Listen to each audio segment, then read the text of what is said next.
कैलाश चंद खाड़िया जी यहाँ आएंगे और अपनी बात रखेंगे संक्षेप में।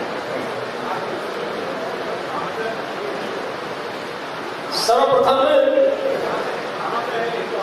महाकारुणिक भगवान बुद्ध को नमन करता हूँ। संत गुरु रविदास, कबीर जी, सामाजिक क्रांति के संत गुरुओं को नमन करता हूँ। महात्मा ज्योतिबा फुले, माता सावित्रीबाई फुले, संविधान के निर्माता, करोड़ों शोषितों के मसीहा बाबा साहब अम्बेडकर को नमन करता हूँ। भिक्षु संघ को नमन करता हूँ। सम्मानित मंच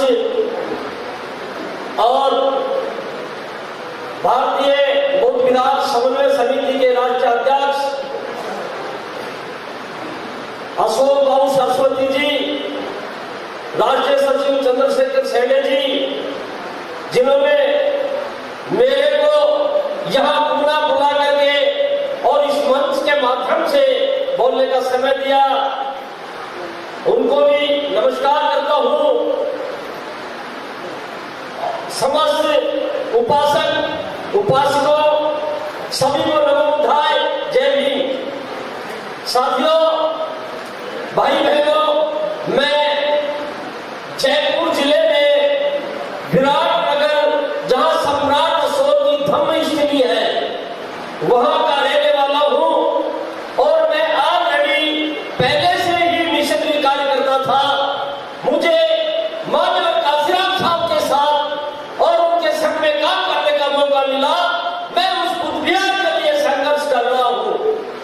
इन महापुरुषों की विचारधारा के माध्यम से अशोक सरस्वती मोदी जी से विचारधारा के माध्यम से मुलाकात हुई।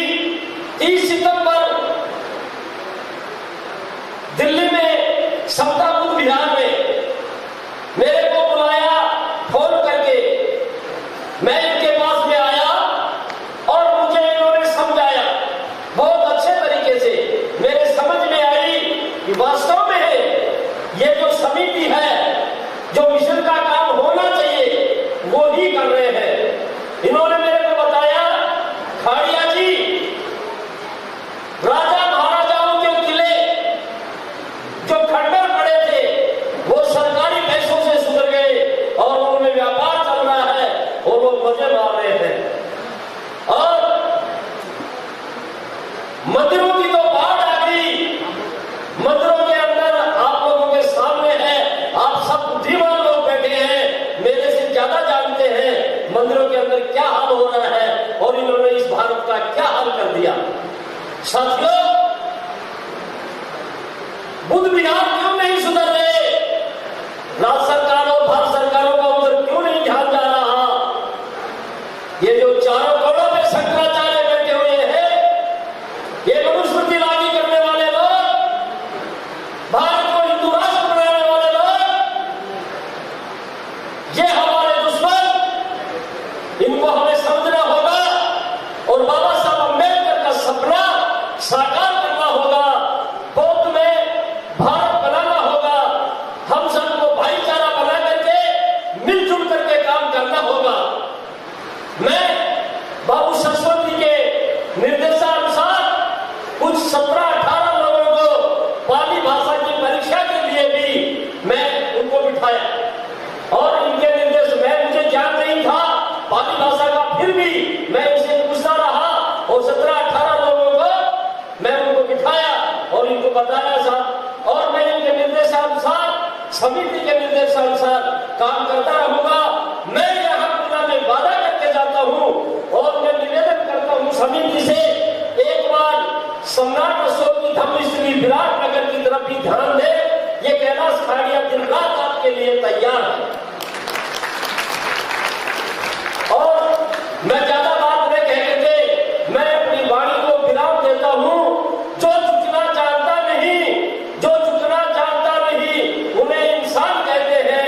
बदल दे दो जमाने को, उन्हें बाबा साहब अम्बेडकर कहते हैं। बाबा साहब अम्बेडकर कहते हैं। नमो बुद्धाय, जय। धन्यवाद खाड़िया साहब। खाड़िया साहब राजस्थान से बिलोंग करते हैं, जो मैं बताना भूल गया, माफी चाहता हूँ। और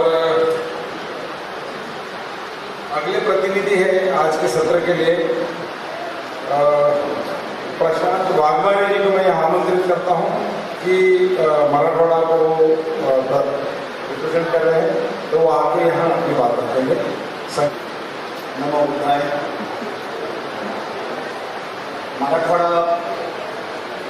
बुद्धवार सभा समिति द्वारा जो एग्जाम चले जाते हैं, एग्जाम दे रहे हैं, 2 साल का पेंडेंट पीरियड छोड़कर उसमें तरह के छूट चुके हैं। कोऑर्डिनेशन के हिसाब से हर जिले का प्रतिनिधि मराठवाड़ा का जुड़ चुका है। औरंगाबाद जिले में भी उसकी हमने संगति की है, नागरिक में भी संगति की है। उसमें आउटपुट जो निकला है, एग्जाम देने की तैयारी, पाली भाषा सीखने की तैयारी जोर से चालू है। 2 साल गैप होने की वजह से, पेंडेमिक की वजह से, कोरोना की वजह से कुछ लोगों को वो एग्जाम डबल देने की इच्छा हुई, उनको भी हमने अवगत किया है, उनके एग्जाम दिए हैं। इस तरह पाली भाषा का एग्जाम का काम मराठवाड़ा में जोरों से हो रहा है। उसके साथ साथ व्यायामों का भी कोऑर्डिनेशन चल रहा है और इससे आगे तरह के होते हैं, ये आपको बताना चाहता हूँ। धन्यवाद, धन्यवाद, धन्यवाद। प्रकाश सिंह तुषार साहब को मैं आमंत्रित करता हूं और वाघमारे जी को धन्यवाद देता हूं। प्रकाश सिंह तुषार साहब बीड़ परेड वैजनाथ से हैं, मराठवाड़ा को रिप्रेजेंट करते हैं और उनके कार्य के लिए कल हमने उनका सत्कार भी किया है। महाकारुणिक तथागत गौतम बुद्ध, भारतीय घटना की शिल्पकार डॉक्टर बाबा साहब अम्बेडकर की प्रतिमा को अभिवादन, संत को पंचांग प्रणाम, प्रज्ञावान मंच, समन भाइयों, समणी बहनों, सभी को मेरा क्रांतिकारी जय भी। ये एक बहुत बड़ी संगठन और इसे चलाने की जो जिम्मेवारी अशोक भाव सरस्वती बुद्ध सर्कल जो है, उनके साथ जुड़कर बहुत अच्छा लगा और उनके साथ काम करने में तो और ज़्यादा दिलचस्पी बढ़ गई है। मेरा जो है, मेरे पूर्वज हरियाणा से बिलोंग करते हैं, हरियाणा के हैं, इसलिए मेरी भाषा ज़्यादातर हिंदी। मैं महाराष्ट्र में ही पैदा हुआ हूँ, लेकिन कैसा है कि जन्म से जो आती है चीज़ें साथ में, वो उसके जरिए आप सबसे मैं हिंदी में इसलिए संपर्क कर पा रहा हूँ। अन्यथा मुझे हिंदी भी, अंग्रेजी भी और मराठी ये भाषाएं तो आती है। आज हमने देखा यहाँ कितनी मुश्किलें हम आज फेस कर रहे थे कि किसी का कन्नड़ में ट्रांसलेशन करना है। मैं तो हर क्षेत्र में जाता हूँ, हर राज्य में जा रहा हूँ। कर्नाटका में गया, कम से कम अपनी आवश्यकता के अनुसार कुछ बातों को हम सीख सकते हैं, समझ सकते हैं। कन्नड़ वालों को मैं बता रहा हूँ, इधर में कर्नाटक, बेंगलोर काफ़ी घूम रहा हूँ, मैं गांव तक पहुँच रहा हूँ। ये वह हमारे अशोक भाव बोधी सर के मार्फत, जयजी पाइक राव सर है हिंगोली से, संजय गवई साहब डॉक्टर साहब हैं, साथ में अभी परभणी का और एक यूनिट हमसे जुड़ गया है, घनश्याम साड़वे जी। अच्छा हुआ कि ऐसे संगठित अगर होते रहेंगे तो ताकत भी बढ़ती रहेगी और हमारा काम सुव्यवस्थित ढंग से हो जाएगा। चैरिटी बिगिंस एट होम, ऐसी कहावत है अंग्रेजी में कि अपने घर से ही सारे कुशल कर्म शुरुआत होते हैं। मैंने अपनी पत्नी को अपने विचारों से जोड़ा, अपने बच्चों को अपने विचारों से जोड़ा। आज मेरा लड़का यहाँ पर खड़ा हुआ वीडियो शूट करता है, वो सूर्य प्रकाश बुद्ध विहार के जरिए यूट्यूब चला रहा है, अश्वत यूट्यूब, दो यूट्यूब चैनल है, क्योंकि आज हमारे पास प्रचार और प्रसार के माध्यम होने जरूरी है। ये अगर हमारे हाथ में, तो हम विदेशों में भी, थाईलैंड से, सिंगापुर से, हम हर जगह पहुंचने की अपनी कोशिश कर रहे हैं। और इतना बड़ा प्लेटफॉर्म है जहाँ मेरा सत्कार हुआ। मैं आभारी हूँ आप लोगों का कि आप सबने मुझे इतना चाहा और मुझे मान सम्मान दिया है। मैं सिर्फ भावनिक होकर काम नहीं करना चाहता कि मुझे ये पद नहीं दिया, ये सम्मान नहीं दिया, इस मुझे कतई गरज नहीं है।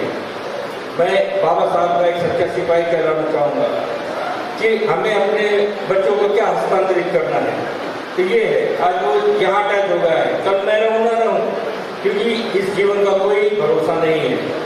हमें अपने जीते जी जितना अच्छा कार्य हो सकता है करना चाहिए। भाषा हर क्षेत्र की सीखनी चाहिए। मैं कर्नाटक में गया तो वहाँ कम से कम अपनी जो पर्याप्त थी भाषा वो सीखी मैंने। ऊटा खाने को कहा जाता है, तेलुगु वालों की तरफ से सीखा, उसमें नील कहा जाता है, इसमें नीलू कहा जाता है। शरणार्थी से वहाँ शुरुआत होती है। हर भाषा है, हुड़का हुड़की, लड़का लड़की, मुद्या बूढ़ों को कहा जाता है। तो हम हर भाषा सीखे, उससे कुछ नहीं है। मुझे तो बहुत दिलचस्पी है कि मैं बंगाली सीखूं, पंजाबी सीखूं, हर क्षेत्र की भाषा आनी चाहिए हम लोगों को। और आप सबको मैं इतना भरोसा जरूर दिलाऊंगा कि मैं जहाँ भी मुझे जिम्मेवारी दी जाएगी बुद्ध विहार समन्वय समिति के दिग्गजों के मार्फत, मैं अपनी तरफ से पूरी तरह से उसका निर्वहन करूंगा। इतना कहकर कहीं अपने शब्दों को विराम देता हूँ। जय भीम, नमो बुद्धाय। धन्यवाद प्रशांत साहब। ऐसे ही संक्षेप में बात करते रहेंगे तो अगला जो प्रोग्राम है उसके लिए समय मिलेगा। संथागार गोंदिया का जो ग्रुप है, काफी बड़ी टीम है उनकी, और यहाँ एक नाट्य प्रस्तुति वो करने जा रहे हैं इस प्रोग्राम के बाद में। तो इसलिए जल्दी जल्दी हम लोग प्रोग्राम कर लेते हैं, और जिसको 5 मिनट मिले वो 2 मिनट में कर ले तो भी अच्छा है, 10 मिनट की भी जरूरत नहीं है, तो जल्दी जल्दी करते हैं। नेक्स्ट स्पीकर है डॉक्टर संजय गवई, ये अध्यक्ष महाराष्ट्र प्रदेश मराठवाड़ा प्रदेश के अध्यक्ष हैं डॉक्टर संजय गवई। वो अपनी बात संक्षेप करते हैं।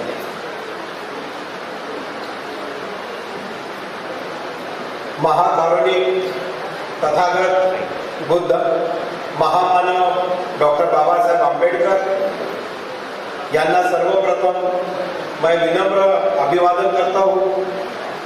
और मराठवाड़ा का अध्यक्ष होते ये नाते हमारे मराठवाड़ा में 8 जिले आते हैं, उसमें परभनी, हिंगोली, बीड़, औरंगाबाद, नांदेड़, जालना, लातूर और उस्मानाबाद। ये 8 जिलों में हम बुद्ध विहार समन्वय समिति के हमारे मार्गदर्शक आदरणीय अशोक भाऊ के मार्गदर्शन से काम कर रहे हैं। तो मराठवाड़ा में रीजनल वर्कशॉप हमने लिया था औरंगाबाद में, जहाँ पे अशोक भाऊ ने हमको मार्गदर्शन किया। देन पाली भाषा का भी बहुत अच्छा उपक्रम हमने पूरे मराठवाड़ा में इंट्रोड्यूस किया। ऑनलाइन मीटिंग हमारी चलती रहती है। ऐसे कुछ प्रोग्राम हम मराठवाड़ा में अभी कर रहे हैं। अभी आगे के जो प्रोग्राम्स है वो मैं संक्षिप्त में आपको बताना चाहता हूँ। हम मराठवाड़ा में जितने भी बुद्ध विहार है उनका साइंटिफिक रिसर्च करने वाले हैं, क्योंकि मैं एक कॉलेज का एसोसिएट प्रोफेसर हूँ। तो साइंटिफिक डेटा कलेक्शन जो है मराठवाड़े के पूरे बुद्ध विहार का हमने लातूर डिस्ट्रिक्ट में एक काम चालू किया है। उसकी एक इंटरव्यू शेड्यूल बनाया है, और वो इंटरव्यू शेड्यूल हमारे स्टूडेंट जो है, सोशल वर्क के स्टूडेंट जो है वो सब काम कर रहे हैं। तो मराठवाड़ा का बुद्ध विहारों का डाटा जो इकट्ठा होगा वो अपने लिए बहुत अच्छा रहेगा।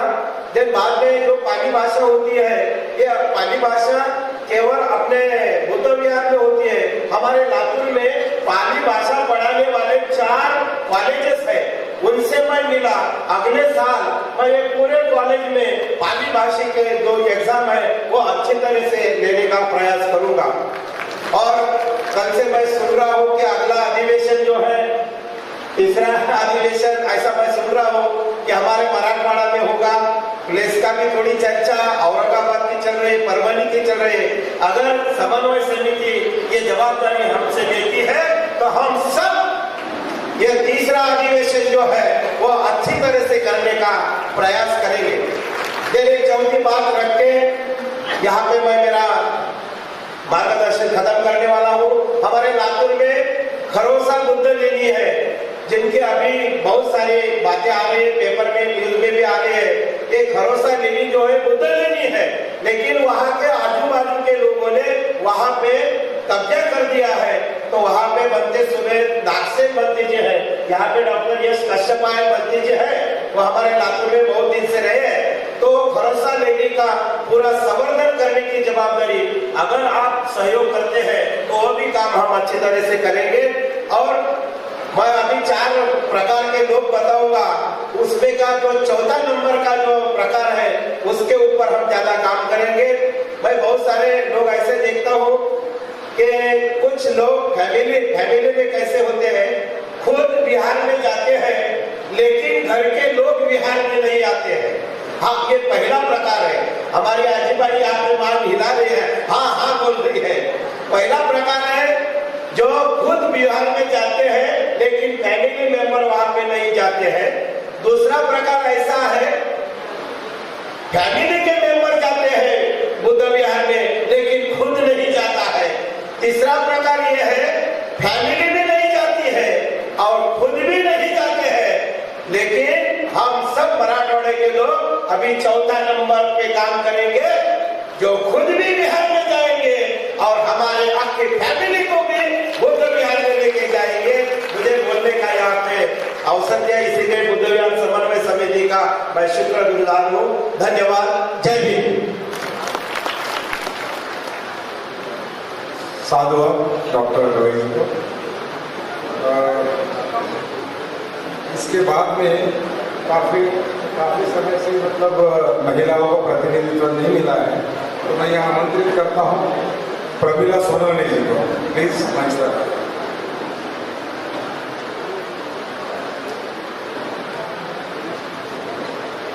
भगवान बुद्ध तथा बोधिसत्व बाबासाहेब आंबेडकर यांना मी अभिवादन करते।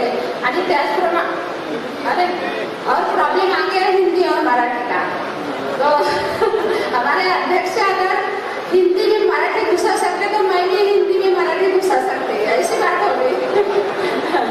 कोई बात नहीं। तो हमारे बुद्ध विहार समन्वय समिति के राष्ट्रीय अध्यक्ष अशोक भाऊ सरस्वती और इस अधिवेशन इनके अध्यक्ष नंदकिशोर साळवे सर, इनको मैं जय भीम करती हूँ और सभी उपस्थित लोगों को जय भीम और नमो बुद्धाय।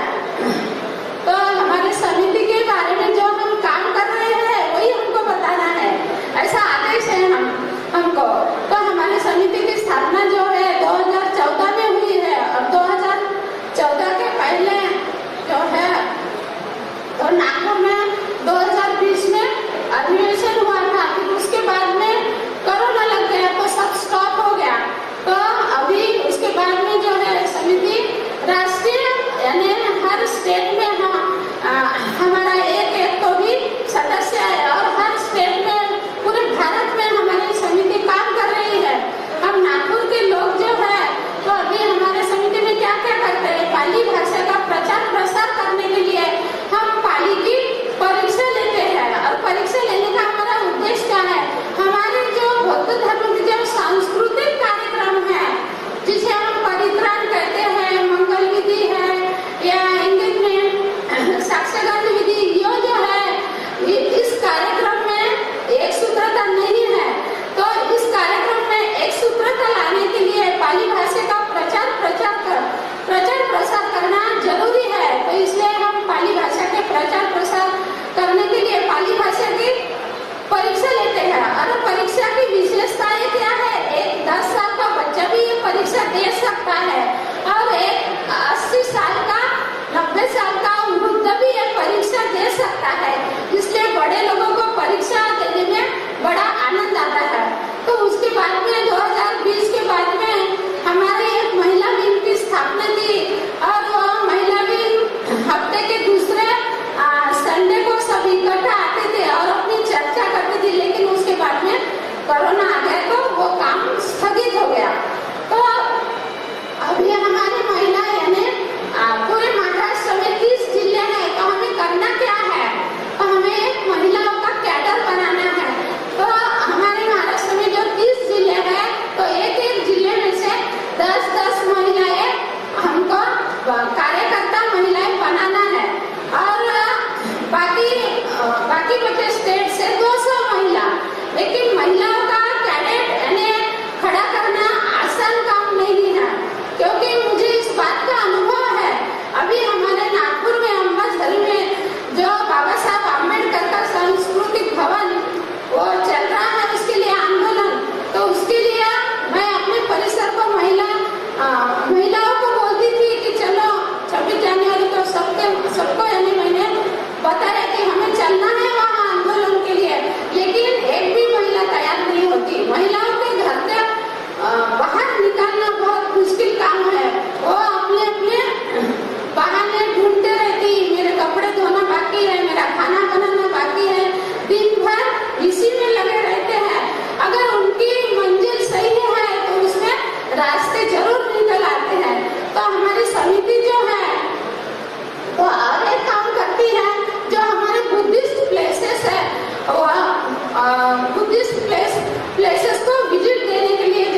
करेंगे। रही अभी हमारे समाज में दो लोगों ने समस्या बताई कि दान देने में बहुत कंजूसी करते हैं। यह बात सही है। कोई तो क्या बोलते हैं कि इसलिए दान मांगते हैं, जो भी तुम लोग काम करते हो वही दे देना 5-5 हजार रुपए, 10-10 हजार रुपए, फिर हमको भी मांगते हो। ऐसे भी हमको आते हैं। अगर हमने किसी से 5,000 रुपए ले लिए तो एक प्राथमिका क्या बोलती है, अशोक भाव आ गए उधर याना तो 5,000 रुपए और ये नहीं बताती कि हमारे समिति ने भी उनको 10,000 रुपए दान दिया है। तो ऐसी बातें समाज में चलती रहती है। तो हम बुद्ध विहार समन्वय समिति का काम चौथे प्रकार के इसमें करते रहेंगे। जय भीम, नमो बुद्धाय।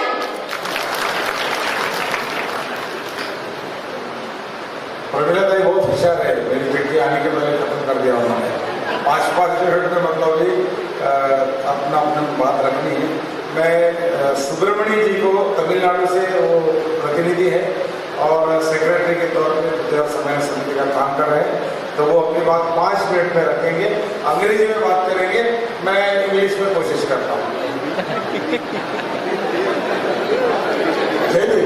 नमो अंग्रेजी में बात करेंगे। I am P. Subramanian from Indian Audit Informal Limited as an auditor. I am P. Subramanian from Tamil Nadu, Chennai. I was an auditor. Auditor. We have our own association, the SC/ST Welfare Association, and I am associated with the association of activities. मैं SC/ST association से संलग्न उसका कार्य वहाँ कर रहा हूँ। I am also trained by Dada Saheb Kanchiramji as a cadre in our office. मैं काशीराम जी के कैडर से ही मतलब अपना कार्य की शुरुआत की है। I am associated with this work and art in Tamil Nadu and more in and out Tamil Nadu. Tamil Nadu में मैं ये जो धर्म का कार्य है इसमें मैं जुड़ा हूँ। This land is very, I am very proud to be here. This land is very noted for Baba Saheb Ambedkar and Kanchiramji and our social workers. इस भूमि का महत्व इसलिए है कि बाबा साहब और काशीराम जी का कार्य यहाँ से मतलब काफी हुआ है, तो इसलिए मुझे गर्व है मैं यहाँ। But we are regularly visiting with Disha Bhumi here at Nagpur. मैं हर साल हम लोग दीक्षा भूमि आते रहते हैं। I already told our brother Mohan ji is associated with providing food and shelter and everything at Nagpur. Mohan ji का कार्य जो है हर साल काफी लोगों को मतलब भोजन दान करते रहते हैं नागपुर में। Besides all this time we had a very different kind of experience. अलग प्रकार का ये अनुभव है। There is a stall in Diksha Bhumi. वहाँ दीक्षा भूमि में एक स्टॉल है। This is our beloved brother Sanjay ji and our president and our almost all previous people are sitting there.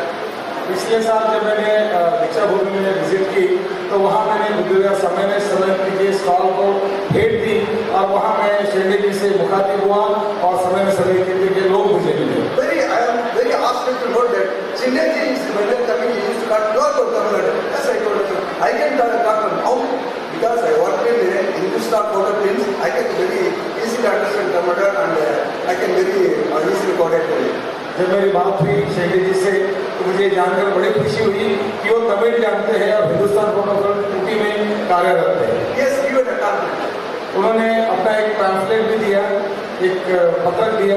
It contains all about the previous work and all, how going to the planning, what is the work to be. वो पत्रक में VVSS का काम पूरे भारतवर्ष में कहाँ कैसे चल रहा है और क्या फ्यूचर प्लान है वो लिखा था।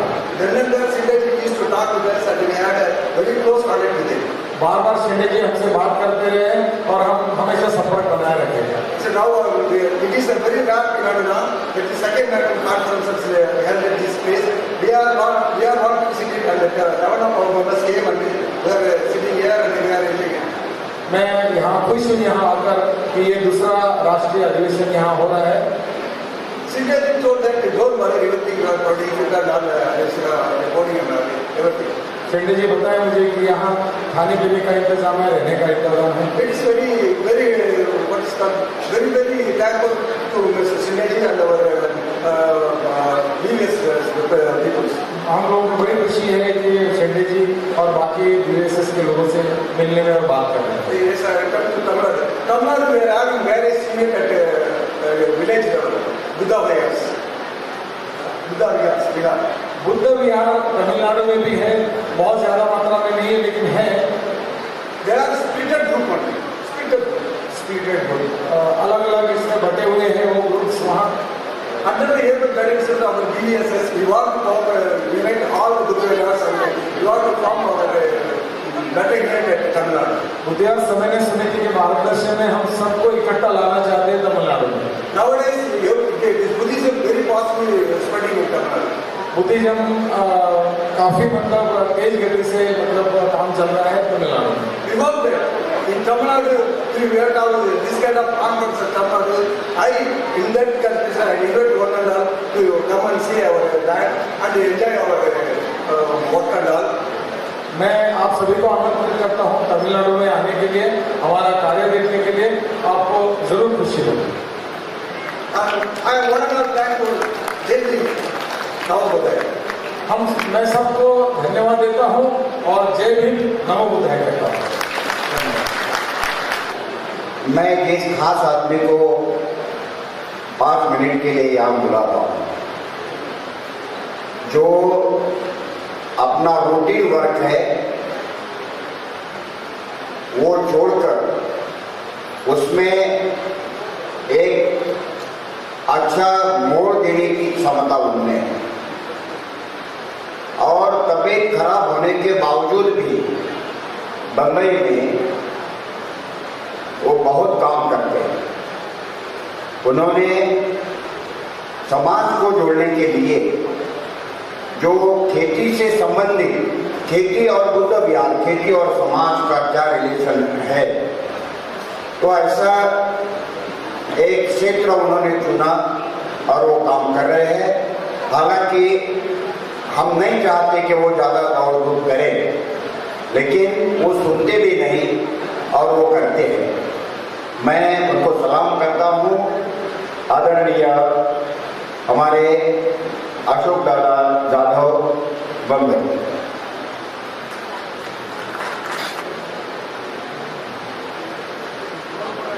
माझ्या सर्व आदर्शांना आपल्या सर्वांच्या वतीनं भावनांची पुष्पांजली अर्पण करतो। त्याचबरोबर त्या सर्व महानायकांना पंचांना आदरणीय विचारवंत उपस्थित उपासक उपासिका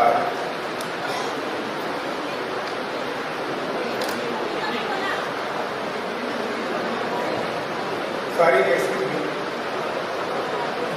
और मेरे सभी बंधु सहयोगी, आज मैं जो बात करने जा रहा हूँ, जिसको कल से मैं सुन रहा हूँ, तो उसके बारे में किसी ने टच नहीं किया। शायद मैं दोपहर के सेशन में नहीं था, इन लोगों के सेशन में शायद इसके बारे में टच किया होगा, लेकिन मैं नहीं था।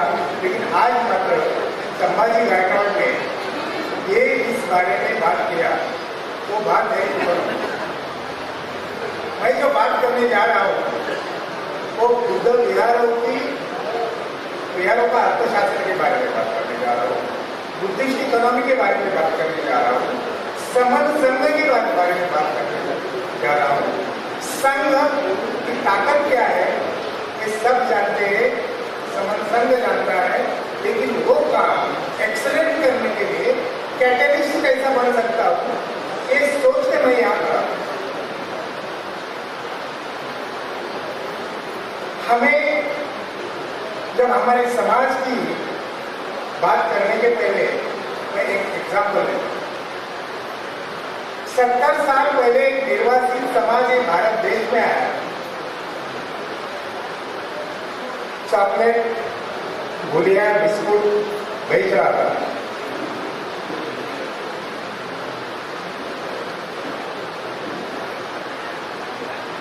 वो 70 साल में कि भारत देश का पंतप्रधान बनने का सपना देखा। वो समाज है सिंधी समाज, वो पंतप्रधान होने वाला था, वो थे अडवाणी, लालकृष्ण सिंधी समाज। हम हजारों साल से इस भूमि में रह रहे हैं, एक भूमि के मूल निवासी है, लेकिन हमें गांव का सरपंच बनना भी मुश्किल है। ये हमारी दुख की बात। ऐसा उन्होंने क्या किया कि वो इतनी ताकतवर बन गए और हम आज भी दूसरों के लिए ऐसे हाथ पकड़ रहे, भीख मांग रहे, हमारा हाथ ऐसा कब होगा, इसके बारे में हमने कभी सोचा नहीं। इसके बारे में मैं बात करना चाहता हूं। हमारे समाज की ताकत जितनी है, वो ताकत के बारे में हमने सोचा ही नहीं। हम संघ की बात करेंगे, बाबा साहब की बात करेंगे, साहू की बात करेंगे, पुणे की बात करेंगे, बुद्ध की बात करेंगे, लेकिन उन्होंने जो दिया है, वो जो दिया है उसके बारे में हम कभी सोचते नहीं, हम इम्प्लीमेंट करते नहीं, उसकी कार्यवाही करते नहीं, और सिर्फ हम बातें बहुत सारे करते हैं, इम्प्लीमेंट करने का काम सुनते हैं, और इम्प्लीमेंट की बात करते हैं। जब आपको समाज को आगे लेके जाना है, तो हमारी ताकत, हमारी शक्ति हमें पहचानना बहुत जरूरी है। और ये जो ताकत है, क्या बैठा हुआ समाज की मेरी ताकत, पहला पॉपुलेशन है मेरी ताकत, और हमारे समाज में जो रिसोर्सेस है, स्थावर हो गए, जंगम मालमत्ता होगी, मूवेबल होगी, ये जो मालमत्ता है वो मेरी ताकत है। पहला पॉपुलेशन जो है, पॉपुलेशन में हमारा मजदूर है, ये मजदूर हमारी ताकत है। हमारा कर्मचारी है, वो बहुत बड़ी ताकत है। हमारा वर्कर जो है, वो बहुत बड़ी ताकत है। हमारा हमाल जो है, वो बहुत बड़ी ताकत है। हमारा ऑफिसर जो है, वो बहुत बड़ी ताकत है। डिफरेंट क्वालिफाइड लोग जो है, वो हम मेरी ताकत है। इसको हमने पहचाना नहीं है। आज तक हम गवर्नमेंट को ये दे दो, वो दे दो, इतना ग्रांट एससी को दे दो, एसटी को दे दो, ओबीसी को दे दो, ये मांग रहे, भीख मांग रहे, और वो नहीं देते, और दिया तो भी आपके ऊपर खर्चा नहीं करते। ये हो रहा है।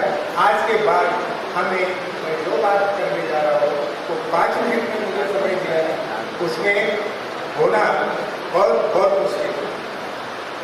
कम से कम 10-15 मिनट मुझे चाहिए, तब उसको मैं न्याय दे सकता हूँ, तो आपके समझ में बात है। ये बात सोशल, बाबा साहेब को जो सपनों का भारत चाहिए, समाज की उन्नति चाहिए, ये सब सवालों का जवाब ये प्रोजेक्ट में, सब सवालों का जवाब है। हमें बुद्धमय भारत करना है, हमारे बैंक होना चाहिए, हमारे एजुकेशन संस्था होनी चाहिए, हमारी यूनिवर्सिटी होनी चाहिए, हमारे उद्योग होना चाहिए, हमारे पनपीढ़ी होना चाहिए। ये सब का जवाब ये प्रोजेक्ट देता है, और किसी को भीख मांग के हमको बनाना नहीं, हम खुद कोई खुद के भरोसे पर एक काम करने जा रहे हैं। कैसे, कि मैं एग्जाम्पल देता हूँ। हमारी ताकत क्या है, ये पहचानना बहुत जरूरी है। हमारे घर में, हमारे प्रॉपर्टी में, हमारी जमीन में, हमारे घर में लोग हैं। लोगों का हमने सर्वे किया है, हर एक फैमिली को एक आईडी नंबर दिया है, आदमी इंसान को आईडी नंबर दिया है। वो क्या करता है, 10 सेकंड में आ जाए, वो क्या आवाज आता है,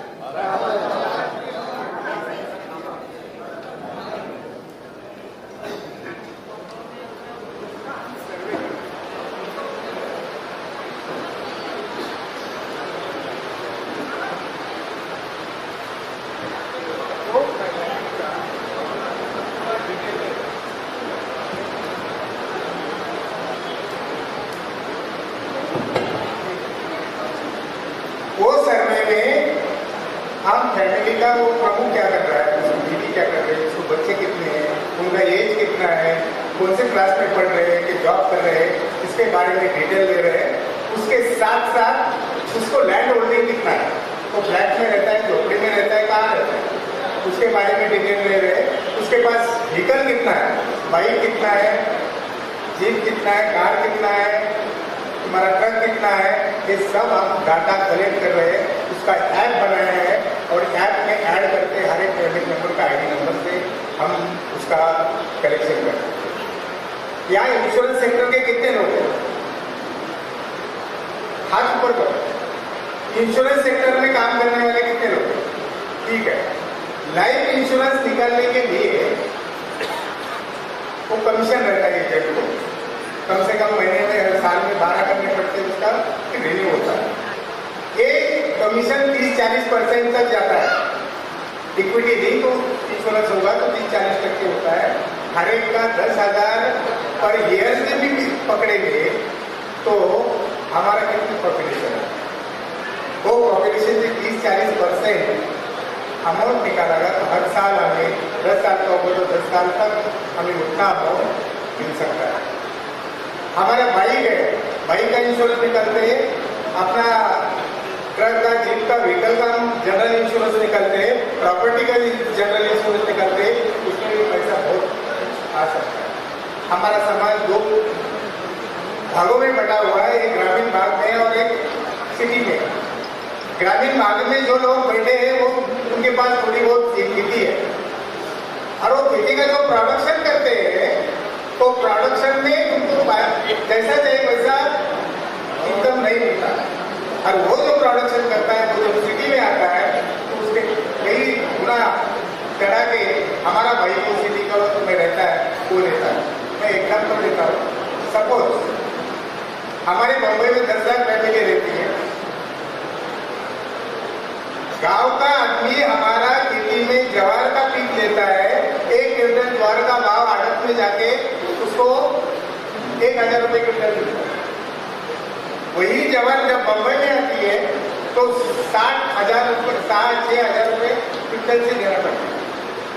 और जब वो बेचने के लिए आड़त में जाता है तो घर से वो ज्वार लेके वहां जाता है और उसको पूरा दिन वहां रहना पड़ता है, उसके खुद की मजदूरी और वो सब मिला के वो कम से कम 500 रुपये घर जाता है, खुद के हाथ में 500 रुपये, यानी उसकी ज्वार की कीमत 1 क्विंटल की 500 रुपये। वो इधर जब आता है वो 6,000 में मिलता है। मैंने ऐसा सोचा कि जब वो 5,500 में देता है तो मैं उसको खुद को 1,500 रुपये दूंगा, घर से उठाऊंगा और यहाँ मेरा जो भाई है मुंबई में रहता है उसके घर में जाके दे दूंगा, उसको 5,000 में दे दूंगा, 1,500 में करेंगे 5,000 में जोड़ दूंगा तो मुझे 3,500 रुपये का बैलेंस रहता है। तो 3,500 में मेरे समाज में जितने ट्रक है तो ट्रक के लिए रोजगार मिलेगा, हमारे उनके लिए रोजगार मिलेगा और सब पैसा हमारे समाज में रहेगा। समाज का पैसा समाज में रहने के लिए एक इकोनॉमी है, ये हर एक चीज में रहता है।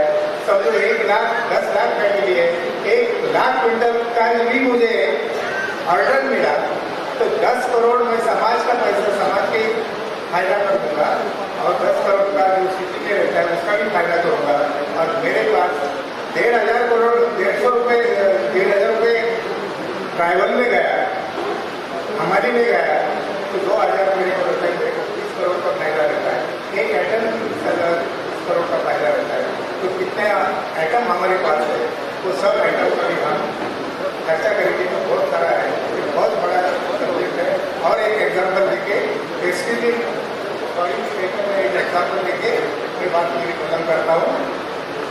बहुत बड़ा एग्जाम्पल है, महाराष्ट्र का सब सर्वे होगा, हमारा बुद्धिस्ट इकोनॉमी का ये सब सर्वे करने के लिए महाराष्ट्र में समझो एक सैमसंग का लैपटॉप मार्केट में आया है, वो उसकी 50,000 रुपये प्राइस है और हमारी काउंटिंग जो है जनगणना जो है 1 करोड़ है। तो 1 करोड़ जनगणना के लिए आज के ऐप के द्वारा मैं कुछ मिनट में वैसे जान सकता हूँ कि ऐसा ऐसा एक लैपटॉप आया है, वो लैपटॉप की कीमत मार्केट में 50,000 है। ये संस्था के व्यवहार समन्वय समिति के मार्फत से लोगे तो आपको वो 30,000 में जब 1% लोगों ने मुझे डिमांड किया, I mean 1 करोड़ सा 1%, 1 लाख लोगों ने मुझे डिमांड किया, तो मुझे 30,000 में देने के लिए उसको कोई प्रॉब्लम नहीं सैक्शन पब्लिक है। जब मैं डिमांड करूंगा तो वो खुद मेरे अक्रॉस द टेबल आएगा और बार्गेनिंग करेगा। तो बार्गेनिंग करते समय उसको मैं पूछूंगा कि इसकी प्रोडक्शन कॉस्ट कितनी है। ये मोबाइल मतलब 25,000 का मोबाइल है, लेकिन इसकी प्रोडक्शन कॉस्ट ज़्यादा से ज़्यादा 1,000-1,500, तो वैसी कीमत उसकी ज़्यादा से ज़्यादा 2,000-3,000 होगी लैपटॉप की। मैं 5,000 पकड़ता हूँ, उसको बोलूँगा 5,000 और ले ले, मुझे 10,000 में दे दो, और 10,000 में एक एग्जाम्पल देता हूँ, खत्म करता हूँ। तो मुझे जो 10,000 में चीज़ मिली है, मेरे समाज को मैंने 1 लाख लोगों को 20,000 में दी, 30,000 में दी है, उसका 20,000 का फायदा किया है, यानी 200 करोड़ का मैंने फायदा किया। मेरे पास 2,000 करोड़ 20,000 करोड़ है, यानी मेरे पास 200 करोड़ है। मैंने संस्था के लिए बुद्धविहार समाज समिति के लिए 200 करोड़ प्राप्त हो गए। ये 200 करोड़ में हमारा क्या नहीं कर सकते, एक एटम में बात कर रहा हूँ, कितने एटम है, आलोक कितने लगते हैं, ये देखो। ये 200 करोड़ में हमारी यूनिवर्सिटी हर एक सिटी में वेल इक्विप्ड हॉस्पिटल आरोग्य सेवा दे सकते, एजुकेशन संस्था स्थापित कर सकते, जैसा चाहिए वैसा एजुकेशन दे सकते। बहुत बड़ा सब्जेक्ट है, ये सब्जेक्ट के लिए 1.5 से 2 घंटा चाहिए। मैंने कोशिश किया, बोलने की संधि मिली, इसलिए आभारी।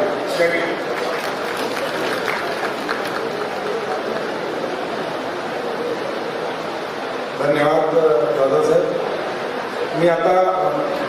मैं यहाँ आमंत्रित करता हूँ अभी बुआ साहेब आए हुए थे, जो राज्य के सह सचिव है पश्चिम महाराष्ट्र।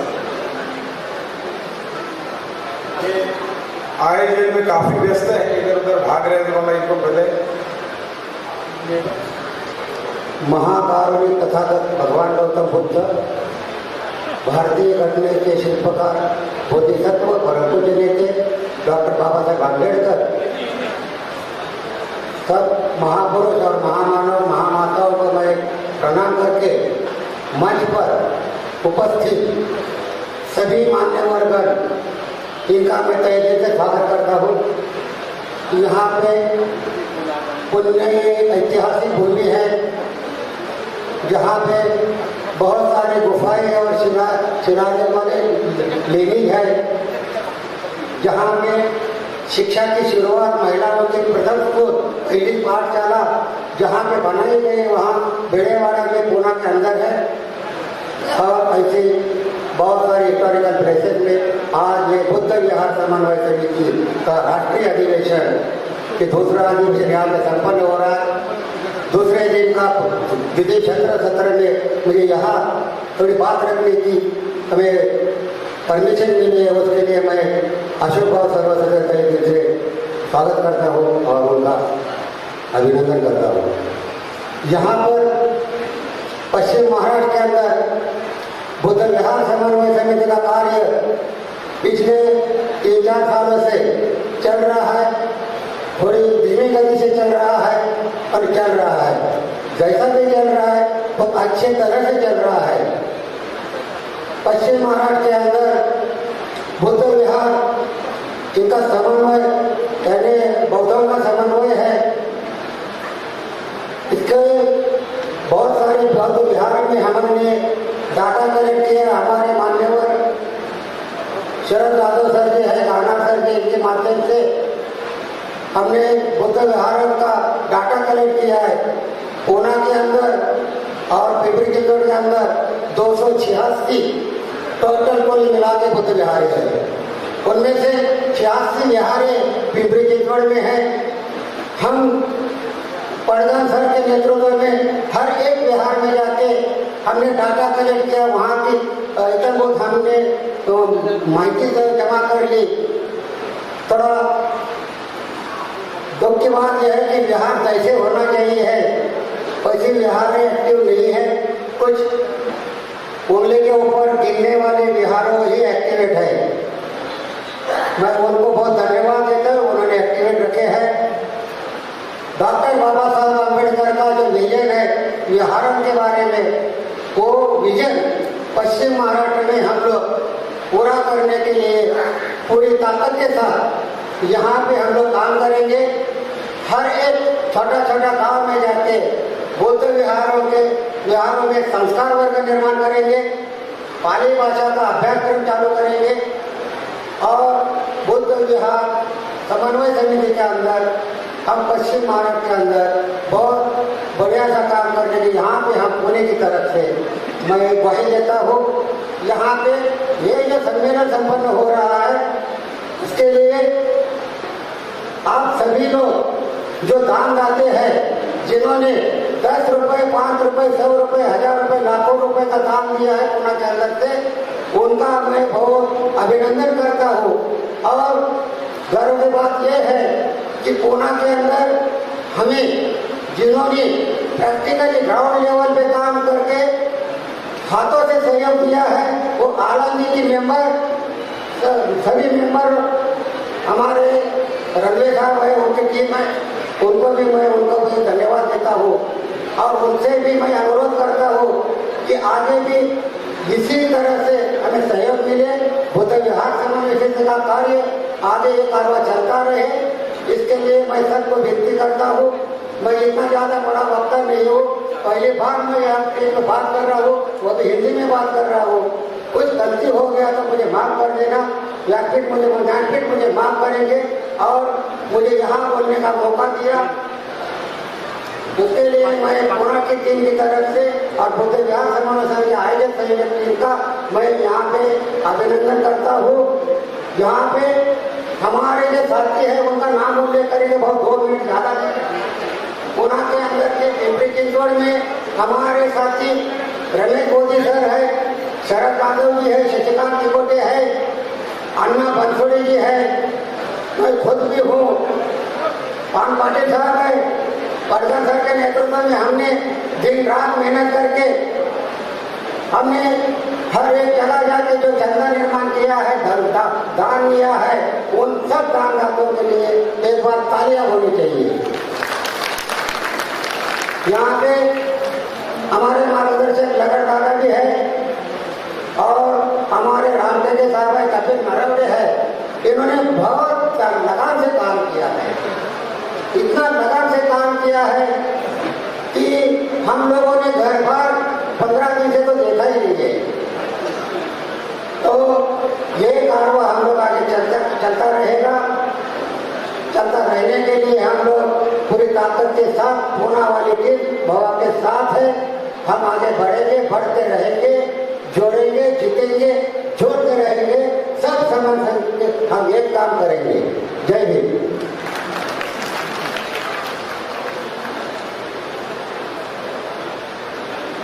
अभी मैं यहाँ आमंत्रित करता हूँ और प्रोफेसर बीके खातरकर जी को, मध्य प्रदेश के राष्ट्रीय सह सचिव है और 5 मिनट मान्यवर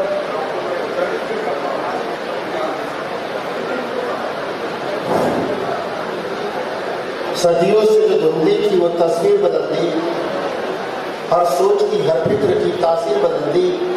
बाबा एक ऐसे मसीहा है जिन्होंने कुचले हुए इंसानों की तकदीर बदल दी, तकदीर बदल दी, तकदीर बदल दी।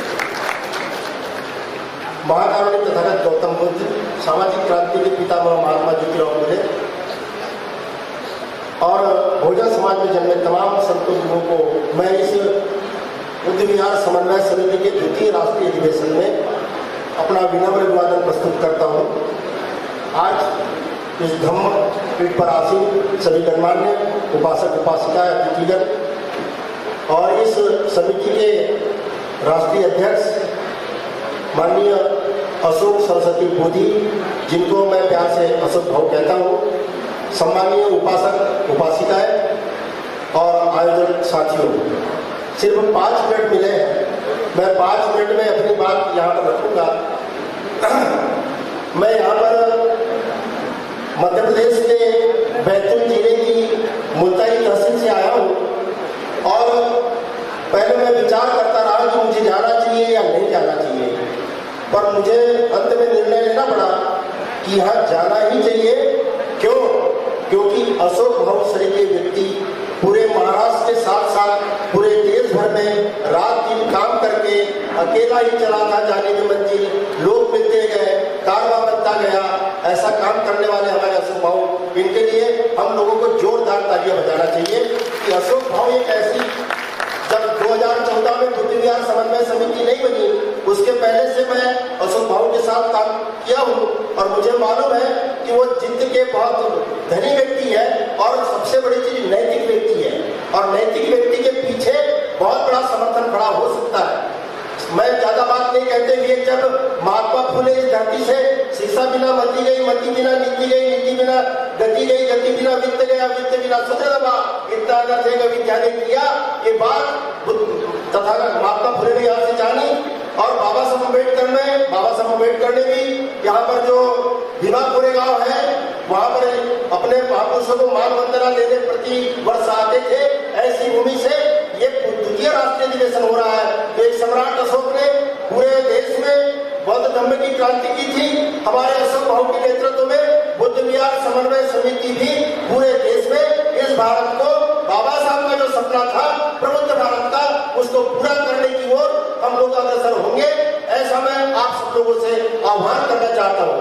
मैंने देखा इस देश में जो बुद्धिस्ट लोगों की संख्या है वो 0.7% है। 0.7% लोग यदि टोटल 85 लाख होते हैं, यदि ये पूरे बुद्धिस्ट भी बन जाए तो ये पूरा भारत बहुत हमें नहीं बन सकता है। हमें इस देश के एससी के जो लोग हैं 15%, एसटी के जो लोग हैं 7.5% और ओबीसी के जो लोग हैं 52%, ऐसे इन लोगों को भी हमको बुद्धिस्ट धर्म में आकृष्ट करने के लिए मेरा एक ऐसा मानना है कि मैं भाव से आग्रह कर रहा हूँ आप सब लोगों के सामने कि इस देश के अनुसूचित जाति, जनजाति और पिछड़े वर्ग के लोगों को भी इस मूवमेंट से जोड़ने के लिए, इस कैडर ऑर्गेनाइजेशन बनाने के लिए हमें बहुजन समाज समन्वय परिषद भी बनाना चाहिए, ताकि हम लोग उन लोगों को भी अपनी ओर आकर्षित करके बाबा साहब अम्बेडकर का जो कॉन्स्टिट्यूशन है वो आज खतरे में है। इस देश के अल्पसंख्यक 3.5% लोग इस देश पर 15 अगस्त 1947 से लेकर आज 75 सालों के बाद भी वो हमारे छाती पर बैठकर मुख दल रहे हैं। मैं कहना चाहता हूँ मुझे 5 मिनट मिले हैं। जिस प्रकार से मनुवादियों ने एक संगठन यूपीए बनाया है, एक संगठन एनडीए बनाया है। यूपीए का मतलब यूनाइटेड प्रोग्रेसिव अलायंस, जिसको कांग्रेस लीड करता है, उसको बाबा साहब अम्बेडकर ने किताब लिखी है what Congress and Gandhi have done to the untouchables. ये किताब को हम लोगों को सबको पढ़ना चाहिए, हमको समझ में आना चाहिए कि यूपीए भी हमारे काम का नहीं है। एनडीए तो आपको मालूम ही है, ये नागपुर के आरएसएस से संचालित होता है और वो कहते हैं बाहर से अंदर से हस्तक्षेप नहीं करते, बाहर से हस्तक्षेप नहीं करते, पर लेकिन इसका मतलब अंदर से करते हैं। वो लोग हिंदू राष्ट्र बनाना चाहते हैं, हमको प्रबुद्ध भारत का निर्माण करना है। बाबा साहब अम्बेडकर ने कहा था कि संविधान कितना भी अच्छा हो, इसको चलाने वाले लोग यदि पूरे होंगे तो ये संविधान पूरा साबित होगा। कंट्रोल करने के लिए कहा जा रहा है। मैं जल्दी मेरी बात को आप समझ लीजिए कि जिस प्रकार से यूपीए, जिस प्रकार से एनडीए है, तो हमारा भी एक पीआरए होना चाहिए। पीआरए बहुजन रिपब्लिकन अलायंस, और जो इसमें नहीं आता उसको कहने की तुम समाज के गद्दार हो। और हमारी पूरी पॉलिटिकल भी अवेयरनेस हमको होना चाहिए। 2024 आने वाला है, इन मनोवादियों को सबक सिखाने का काम हमको समय, पैसा, बुद्धि देकर खत्म उनका काम करना चाहिए। बाबा साहब अम्बेडकर ने जब एलिमिनेशन ऑफ कास्ट लिखी, उसमें उन्होंने लिखा we have uprooted the brahminism, हमें ब्राह्मणवाद को जड़ से उखाड़ कर फेंकना है। और जो बाबा साहब अम्बेडकर की 22 प्रतिज्ञा है, जिसको कल हमारे सुधीर भाई कौन से थे, उन्होंने कहा था gateway of social and revolution, cultural revolution. मैं कंक्लूड करना चाहता हूँ, भाव ने मुझे समय दिया और बुद्ध विहार समन्वय समिति ने समय दिया। मुझे बोलना तो बहुत कुछ चाह रहा था, लेकिन आप मेरी बात को थोड़े से भी समझ गए होंगे। तमन्ना और सच्ची तो रास्ते निकलते हैं, तो एक नहीं 1000 खूबसूरत बाहर निकलते हैं। और कांशीराम जी को भी मैं धन्यवाद देना चाहता हूँ कि उनके माध्यम से हमको बहुजन मूवमेंट, फुले साहब अम्बेडकर मूवमेंट समझ में आई। लेकिन भाव जो मैं एक बात और कहना चाहता हूँ कि ये जो बुद्ध विहार समन्वय समिति है, ये नैतिक लोगों का निर्माण करेगी। कौन से लोगों का? नैतिक लोगों का निर्माण करेगी, प्रबुद्ध लोगों का निर्माण करेगी। और बहुजन समाज समन्वय परिषद बना के हम लोग 85% जो बहुजन समाज है, इसको एक अपेक्ष बॉडी बनाकर हम पूरे देश में बाबा साहब के सपने को साकार करेंगे। बाबा साहब के 2 सपने मुझे समझ में आते हैं कि एक तो प्रबुद्ध भारत बनाना और दूसरा इस देश की हुक्मरान जमात बनना। नालायक लोग हुक्मरान नहीं बनते।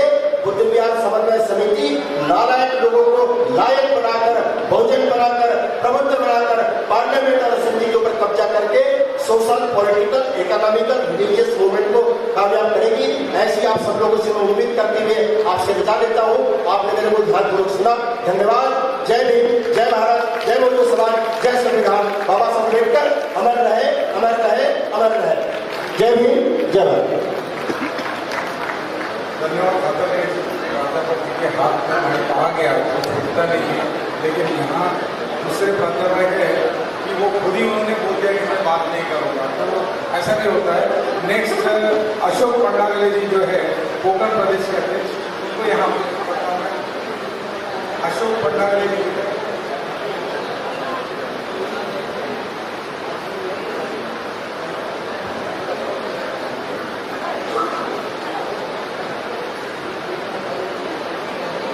सारे आदर्श महापुरुष और अपने बहुजनों के आदर्श को प्रणाम।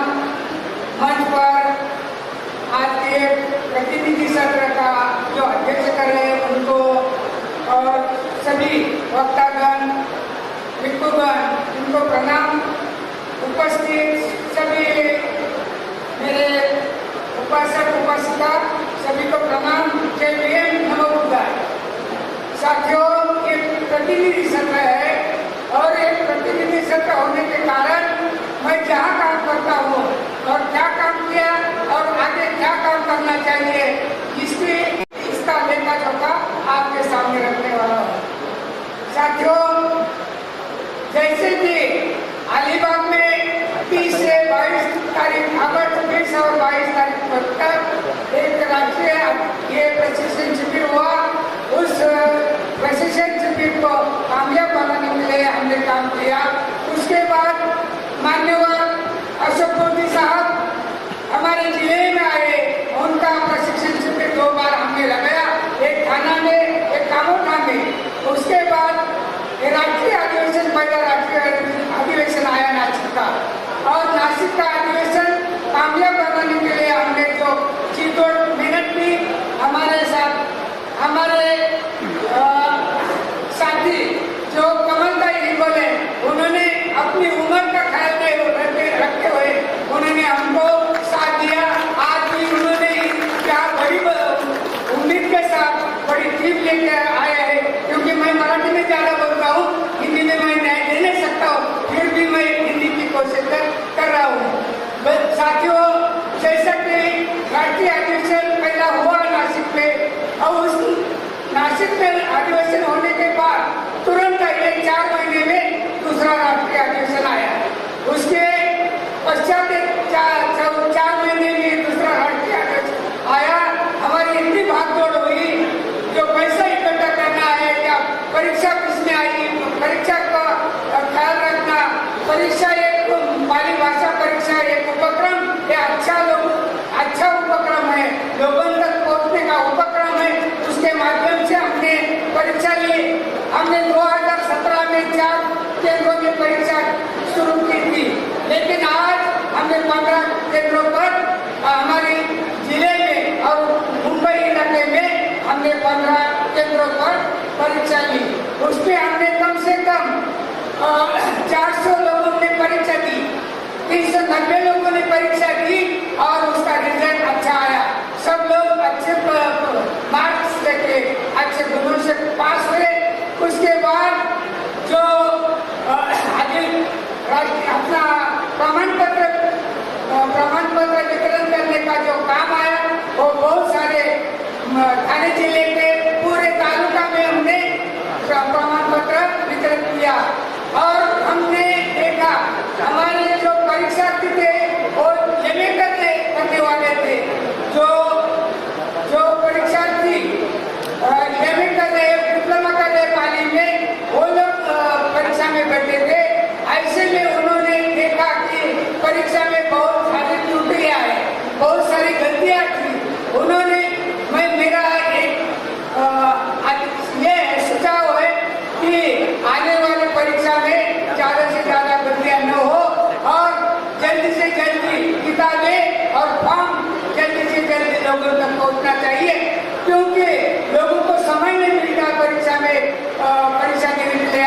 रखने के लिए, इसलिए ये जो किताबें है और फॉर्म इन परीक्षा जो मंडल है उन्होंने जल्दी से जल्दी देना चाहिए।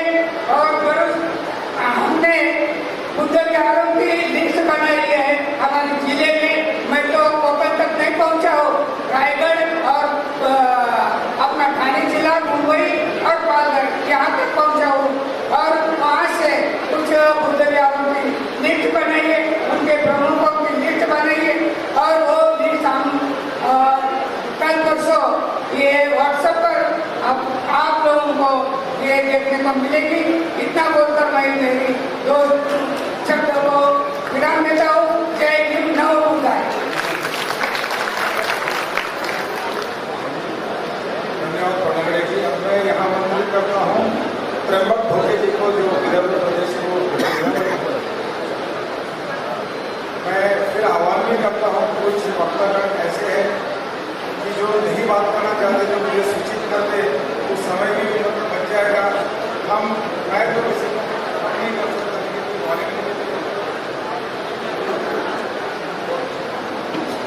मैं विदर्भ अमरावती जिला, मेरे ऊपर की जिम्मेदारी होती है।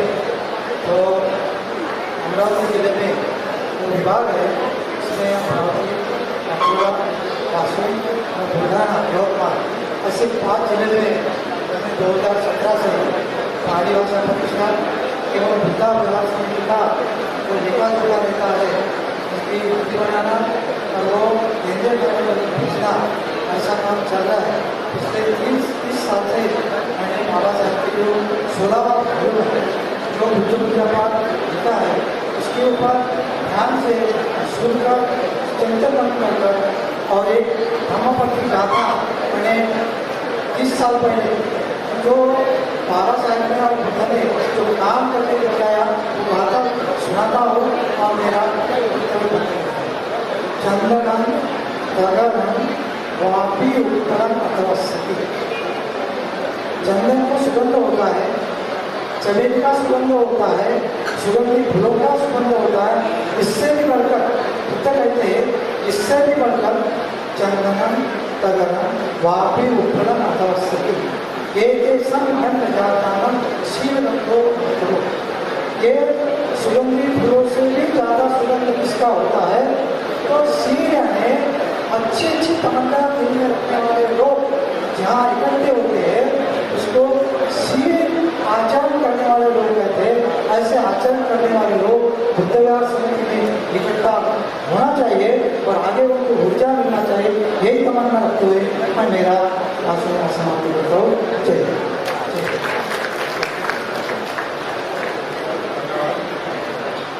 अगले स्पीकर है श्री आयुष्मान जीवी पवार, प्रदेश उपाध्यक्ष महाराष्ट्र।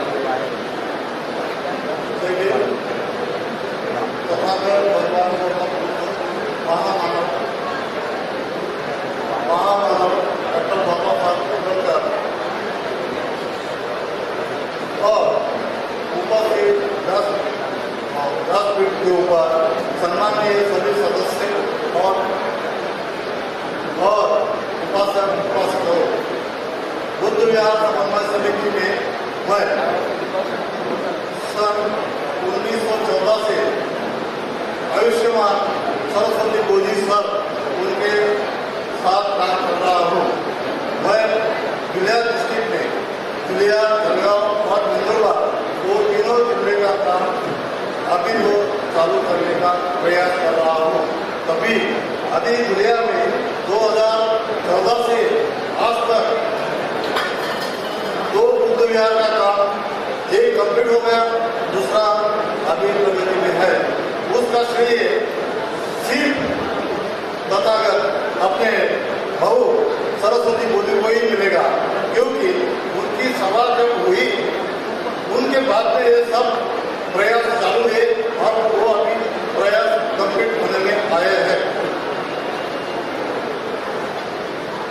अभी विधेयक के अंदर आयुष्मान डॉक्टर बिराड़ी और आयुष्मान राजेंद्र थोरात सर, ये दोनों हमारे साथ बहुत मिलजुल के काम कर रहे हैं। उनके वजह से हमारे जिले में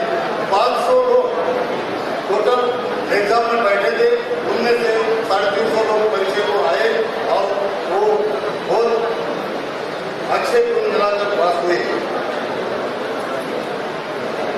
और ने जो बताया जिनको काम करने का है उसमें हम तीनों लोग को मेरे हिसाब से करने वाला ही है, ये दोनों लोग भी करेंगे ऐसे अपेक्षा करके मैं मेरा वो सब खत्म करता हूँ। जय हिंद।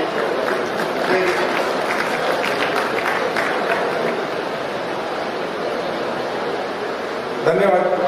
अभी मैं महेंद्र विद्यारत्न जी को यहाँ आमंत्रित करता हूँ, जो अध्यक्ष है महाराष्ट्र प्रदेश यूनिएसएस।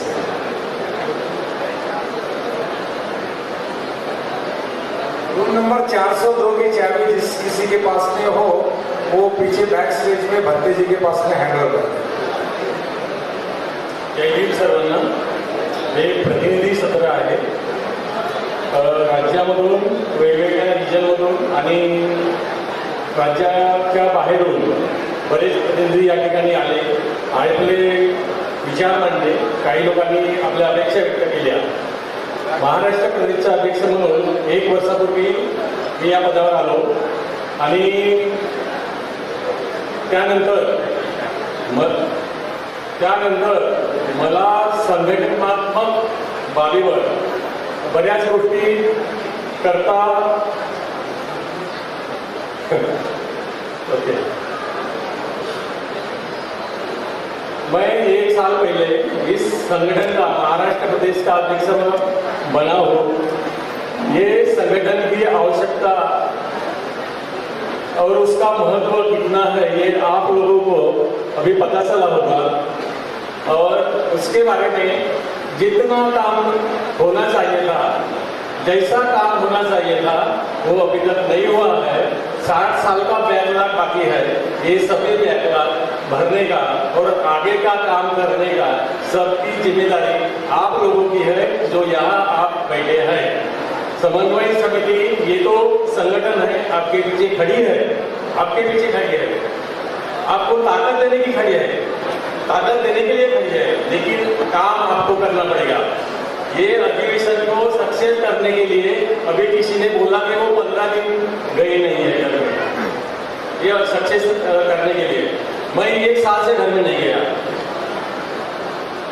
1 साल से मैं बाहर हूँ, घर से बाहर हूँ और काम कर रहा हूँ। ये हम सभी लोगों ने करने की जरूरत है, सभी लोगों ने करने की जरूरत है। संगठनात्मक लेवल पर अभी हमारा कोई संगठन नहीं है। राष्ट्रीय समिति है, बुद्ध विहार समिति, राष्ट्रीय समिति, राज्य समिति है, नाम की है। जिला लेवल पर कोई समिति नहीं है, तालुका लेवल पर कोई समिति नहीं है, और जिला लेवल पर, तालुका लेवल पर और रीजनल लेवल पर अभी तक कोई संगठनात्मक काम नहीं हुआ है। तो मेरी गुजारिश है आप सभी लोगों को, पदाधिकारियों को, संगठनात्मक बाबी पर ध्यान देवे और ये संगठन तालुका लेवल पर जाना चाहिए, और जो रूट लेवल बोलते हैं वहां तक जाना चाहिए, और वहां से जो कार्यकर्ता मिलेंगे वो उसको हम प्रशिक्षण देंगे, उसको ट्रेनिंग देंगे, एजुकेशन देंगे। ये जो धम्म जो है ये एजुकेशन और ट्रेनिंग है, ये इसके ऊपर कोई काम नहीं हुआ है, इसलिए धम्मों के क्षेत्र में हम पीछे, राजकारण में आगे है, समाजकारण में आगे है, संगठन ढेर सारे अपने इधर है, लेकिन काम कुछ नहीं हो रहा है। तो बुद्ध विहार समन्वय समिति के माध्यम से मैं आप लोगों को विनती कर रहा हूँ कि समिति का काम यानी धम्म आगे बढ़ाने का काम है, तो ये अपने से स्टार्ट कीजिए, अपने हिसाब से स्टार्ट कीजिए। अभी समय है, ये अधिवेशन होने के बाद अगला अधिवेशन 1 साल के बाद होगा, तो ये 1 साल में हर एक आदमी ने, आप लोग यहाँ बैठे हैं, अपना लेवल पर आप क्या किया, वो अपना क्या बोलते हैं ऑडिट आप खुद कीजिए, और अगले अधिवेशन में ऑडिट का रिपोर्ट लेके यहाँ आइए। मैं अशोक भाऊ को रिक्वेस्ट करता हूँ, विनंती करता हूँ कि अभी तो सब बाहर के स्टेट का सब अरुणाचल प्रदेश ये सब हो गया है, लेकिन तालुका लेवल का और जिला लेवल का क्या बोलते हैं उसको दौरा करने की जरूरत है और वहाँ के कार्यकर्ता को धम्म का प्रशिक्षण देने की जरूरत है। तो इसके ऊपर भी ध्यान देना जरूरी है। तो मैं तो खुद काम कर रहा हूँ। अभी श्रावण बच्चों के लिए श्रावण शिविर है 25 तारीख को, 25 अप्रैल को 10 दिन का। गए साल भी किया था, अभी भी है। बच्चियों के लिए भी है, लेडीज के लिए भी है। और ये गए साल हमने जो श्रावणी शिविर किया था उसमें स्टेट में पहली बार बोला है, एक बंदी ने मुझे आकर बोला कि ये स्टेट में, महाराष्ट्र स्टेट में लेडीज का स्टूडेंट का, लेडीज स्टूडेंट का श्रावणी शिविर ये पहला है, भतीजी आकर मुझे बोला।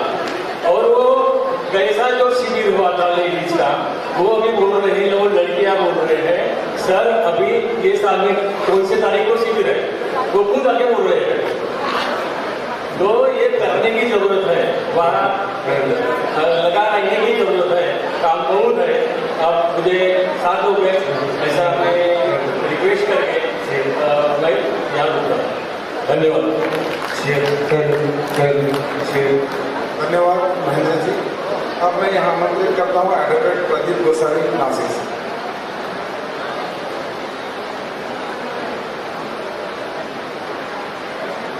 नमो बुद्धाय, जय भीम। मैं नासिक से आया हूँ। मैं प्रथमतः समय समिति के सभी मेंबर को धन्यवाद देता हूँ कि जिन्होंने राष्ट्रीय अधिवेशन की शुरुआत, प्रथम राष्ट्रीय अधिवेशन की शुरुआत नासिक जो क्रांतिकारी शहर है उस शहर से शुरुआत की थी। आज समिति का जो ध्येय धोरण है, जैसे पाली भाषा या संडे धर्म स्कूल, उसके लिए जो जो काम करना है वह हम नासिक में शुरुआत की है। आज नासिक शहर में करीबन 26 संडे धर्म स्कूल चल रहे हैं, जो पिछले 7 साल से चल रहे हैं। संडे धर्म स्कूल बोले तो बहुत सारे नेतागणों ने बताया, उम्मीदवारों ने बताया कि अपने को नई पीढ़ी का बनानी है, वो नई पीढ़ी का शिक्षा देना। हर संडे हम सातत्य से ये काम कर रहे हैं और आज मुझे गर्व हो रहा है कि नासिक शहर में 26 जगह 26 विद्यालयों में संडे धर्म स्कूल उपक्रम चल रहा है। वैसे ही और ये संडे धर्म स्कूल की सभी जिम्मेदारी हमारी महिला भगिनी ने लिया है, जो संडे बहुत बिजी होते हुए भी वो अपना काम घर में सब निपटा के 2 घंटा अपने हर एक मोहल्ले में जाके यहाँ संडे बच्चों को सिखाती है। वैसे ही करीबन नासिक शहर में 160-170 बुद्ध विहार है और आप सभी ने जैसा बताया है कि सभी विहारों का अलग अलग मूड है, अलग अलग तरीके हैं, लेकिन उनको सबको संग्रहण करने का काम हमारे जो अध्यक्ष है सालवे सर जी है, जो महासचिव है प्राध्यापक उमेश पटारे, हम सब मिलकर काम शुरुआत किया है। मुझे हर्ष हो रहा है कि जो हमारा ध्येय धोरण है वो लेके हमने बहुत से दानदाताओं के पास गए और उनमें से अगले लास्ट महीने में हमारे एक दानदाता मिले जिन्होंने देखा कि कोई बिहार में अलमारी रखने के लिए किताब नहीं, जो लाइब्रेरी चालू करना था उसके लिए अलमारी नहीं या किताब नहीं, तो एक दानदाता हमें मिले, उन्होंने 5 बिहारों को अलमारी और कुछ पुस्तकों का सेट उन्होंने प्रदान किया और उसका शुरुआत हम यहाँ सम्मेलन में आने के पहले ही शुक्रवार को उनको एक बिहार में जाके उनको वो दान दिया। ऐसा हमारा काम चल रहा है और जो हमारे टीम लीडर है सालवे सर और प्राध्यापक पठारे सर, उनके साथ सभी सम्मिलित होकर ये काम आशा करता हूँ यही मैं अपना सोचता हूँ। धन्यवाद। अब मैं यहाँ आमंत्रित करता हूँ डॉक्टर प्रशांत इंदोले जी को जो गांधीनगर से IIT गांधीनगर। मैं पहले सभी साथियों को मेरा सविनय जय भीम। मैं सिर्फ आपको दो ही बातें कहूँगा यहाँ पे, क्योंकि समय की पाबंदी है। एक तो ये है कि हम दो धाराओं में विभाजित हैं। जैसे बाबा साहेब हमेशा अपने भाषणों में कहते थे कि अनपढ़ लोगों को इकट्ठा करना आसान है, लेकिन पढ़े लिखे लोगों को इकट्ठा करना मतलब बेड़ी को तराजू में तोलने जैसा है, एक चढ़ता है तो एक उतरता है। तो बुद्ध विहार समन्वय समिति जो है ये प्रवाह के विरुद्ध में काम कर रही है। जैसे हम अभी की अगर व्यवस्था देखते हैं तो दो प्रवाह है, एक जो है वो हमको अज्ञान की तरफ लेके जाता है, और दूसरा जो है जो हम बाबा साहेब और तथागत गौतम बुद्ध कबीर और जो भी हमारी रैडिकल मूवमेंट रही है उनसे प्रेरणा लेके हम ज्ञान की तरफ जाते हैं। तो मैं Buddhist fraternity movement of India को रिप्रेजेंट करता हूँ, और हमारे दो साथी ऑलरेडी बात कर चुके हैं, उर्दुला और भारती प्रभु, और हम बुद्ध विहार समन्वय समिति के साथ ये जो कारवा है आगे लेके जाने का काम करते हैं। और कैसे आगे लेके जाने का काम करते हैं, जैसे अगर बुद्ध विहार समन्वय समिति विहारों को जोड़ने का काम करती है तो ये सिर्फ विहारों को जोड़ने का काम नहीं है, ये इंसानों को इंसानियत के साथ जोड़ने का काम है। तो हम बुद्धिस्ट फ्रेटर्निटी मूवमेंट की तरफ से मैत्री का संदेश जो है कि महाराष्ट्र के बाहर भी लेके जाए, इसलिए अलग अलग राज्यों में हम काम कर रहे हैं। और हमारी जो संकल्पना है वो मॉडर्न मॉम की संकल्पना है। जैसे बाबा साहेब का अगर राइटिंग एंड स्पीचेस का वॉल्यूम 17 पढ़ोगे तो उसमें बाबा साहेब ने मॉडर्न मॉम की संकल्पना दी है, और उसके अकॉर्डिंग हम काम कर रहे हैं।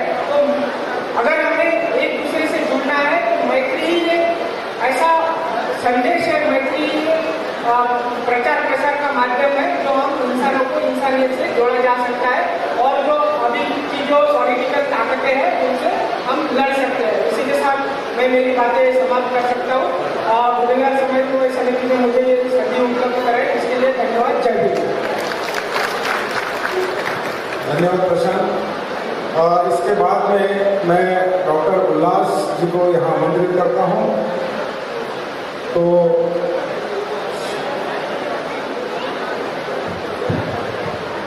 हम उल्लास को उल्लास चांदलकर नहीं कहते, हम उल्लास को उल्लास आम्बेडकर कहते, क्योंकि गोवा में वो उसी लायक काम कर रहे हैं।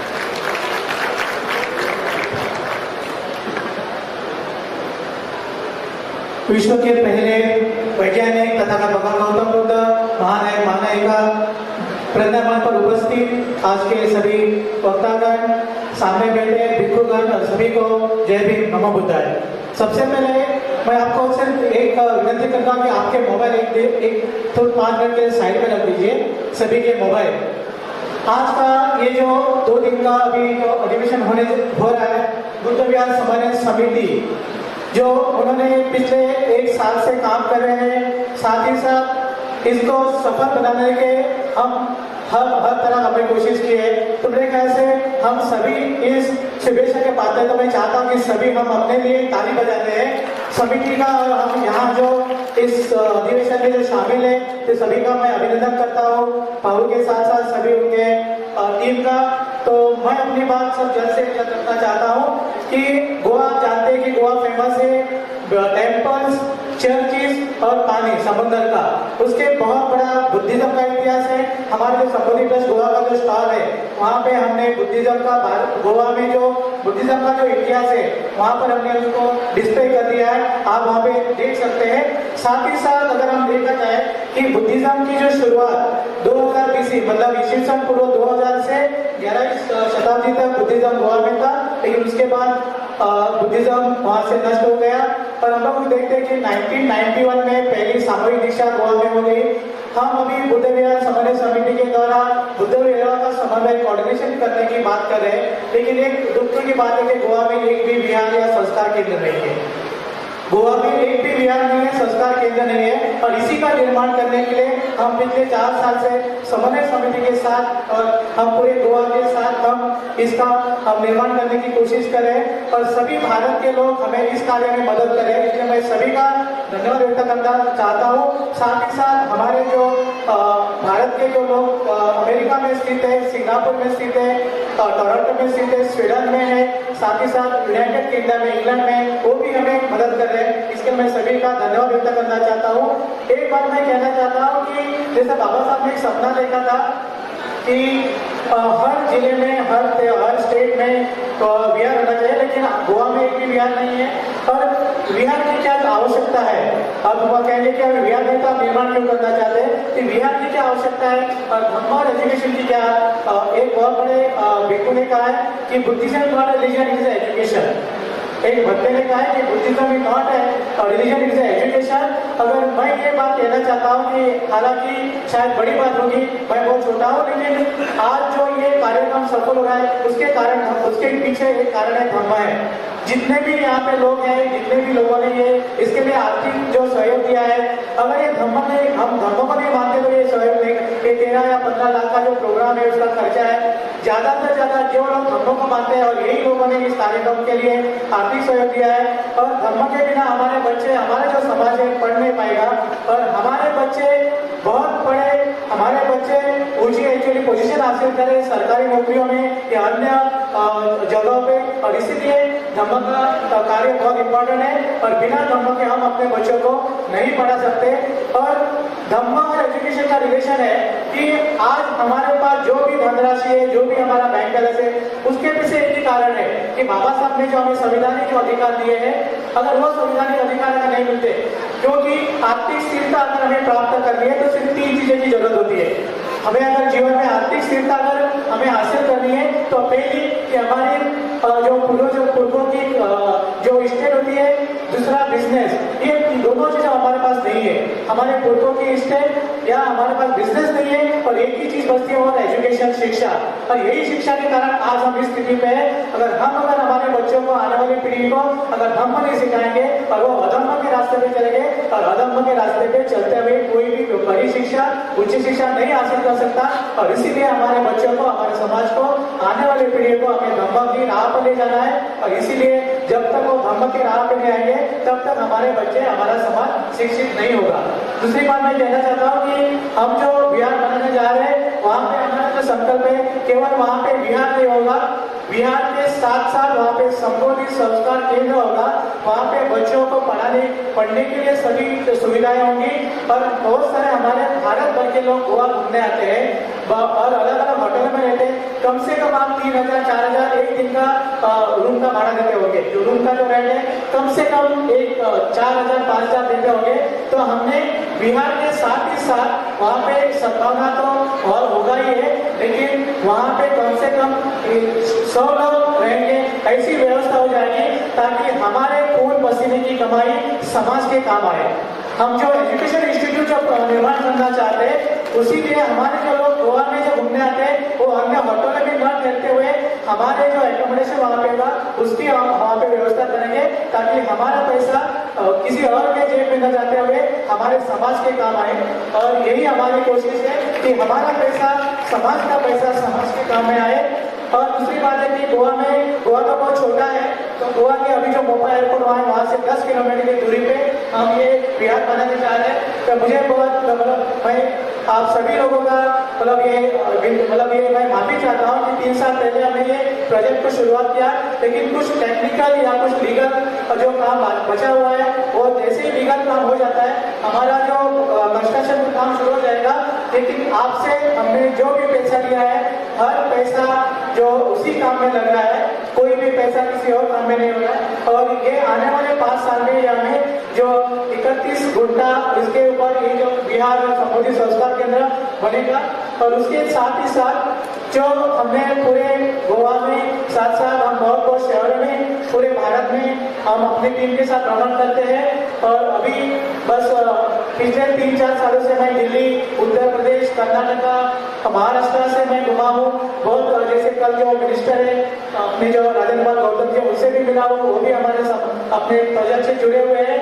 और एक बहुत बड़ी बात है कि जैसे कि मैंने कहा कि 3 साल पहले हमने इसकी शुरुआत की और 3 साल में हमें प्रोजेक्ट कंप्लीट करना था, लेकिन प्रोजेक्ट कंप्लीट हुआ नहीं। लेकिन इसके मीन टाइम इसलिए मैंने ये सोचा कि विहार का काम और संबोधित ट्रस्ट का काम चलते रहना चाहिए। आज तक गोवा में हमारा कोई भी जगह नहीं थी जहाँ पे हम बैठ के मीटिंग ले सके, हम हमारे जो स्वास्थ्य केंद्र या संस्कार की बातें कर सके, या हम कहीं अगर बैठना पड़ता तो हमें जगह लेनी पड़ती थी रेंट से। लेकिन बहुत खुशी की बात है कि बाबा साहब की वजह से मैं गोवा का पहला बुद्धिस्ट डॉक्टर बना। गोवा मेडिकल कॉलेज में पिछले 21 साल से मैं पढ़ाने का काम कर रहा हूँ। पिछले 4 साल से जो गोवा गवर्नमेंट की जो एडमिशन कमेटी है, मैं उस पर एडमिशन कमेटी मेंबर हूँ। बहुत सारे लोगों को, बच्चों को काउंसलिंग करता हूँ। और बहुत खुशी की बात है कि पिछले 3 साल से काम करते करते हुए मेरी जो लोगों की सेवा करता हूँ, मेरा प्रोफेशन है डॉक्टरी, जो मैं लोगों की जो सेवा करता हूँ और उसमें से जो भी पैसे मिलते हैं वो 90% इस प्रोजेक्ट में लगते हैं। और अब तक मैंने 12 लाख रुपए इस प्रोजेक्ट में खर्च किए।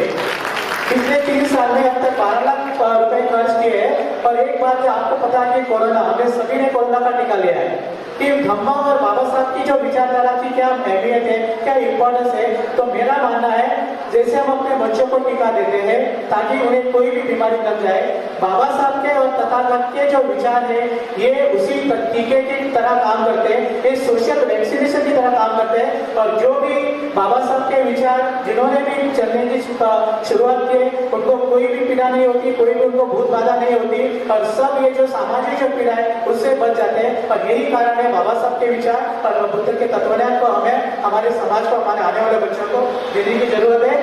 और हाल ही में जो लेटेस्ट डेवलपमेंट जो है कि मैं बहुत खुशी होती है कि मैं कुछ पर्सनल और कुछ सोशल बात करना चाहता हूँ कि आज तक मैंने अपने पत्नी को 34,000 का कोई भी जेवर नहीं दिया है। शादी के बाद अब तक मैंने अपनी पत्नी को 34,000 का एक भी जेवरात नहीं दिया है। लेकिन समाज के बच्चों के लिए 34 लाख का मैंने 410 स्क्वायर फीट की जगह खरीदी है। और उसका जो उद्घाटन हुआ है, और भाऊ भी उस उद्घाटन में आए थे, शेंडे साहब भी आए, और करीब 6 राज्यों के लोग उस उद्घाटन में आए थे। और लास्ट संडे छत्रपति शिवाजी महाराज की जयंती के अवसर पर हमने मिशन एकेडमी, ताकि हम अपने बच्चों को प्रतियोगिता परीक्षा में मदद करें, और संबोधित गोवा का हमने वहाँ पे ऑफिस खोला है। और मैं अभी यकीनन कह सकता हूँ कि आज तक मैं जो कहता था कि हमारे लिए मीटिंग लेने के लिए कोई भी जगह नहीं थी, लेकिन 19 फरवरी के बाद वहाँ पे हर हमारी मीटिंग वहाँ पे होगी, जिसका मैंने नाम भी रखा है मिशन हाउस और मिशन एकेडमी और संबोधित गोवा का ऑफिस, जो 19 फरवरी 2023 को शुरुआत हुआ है।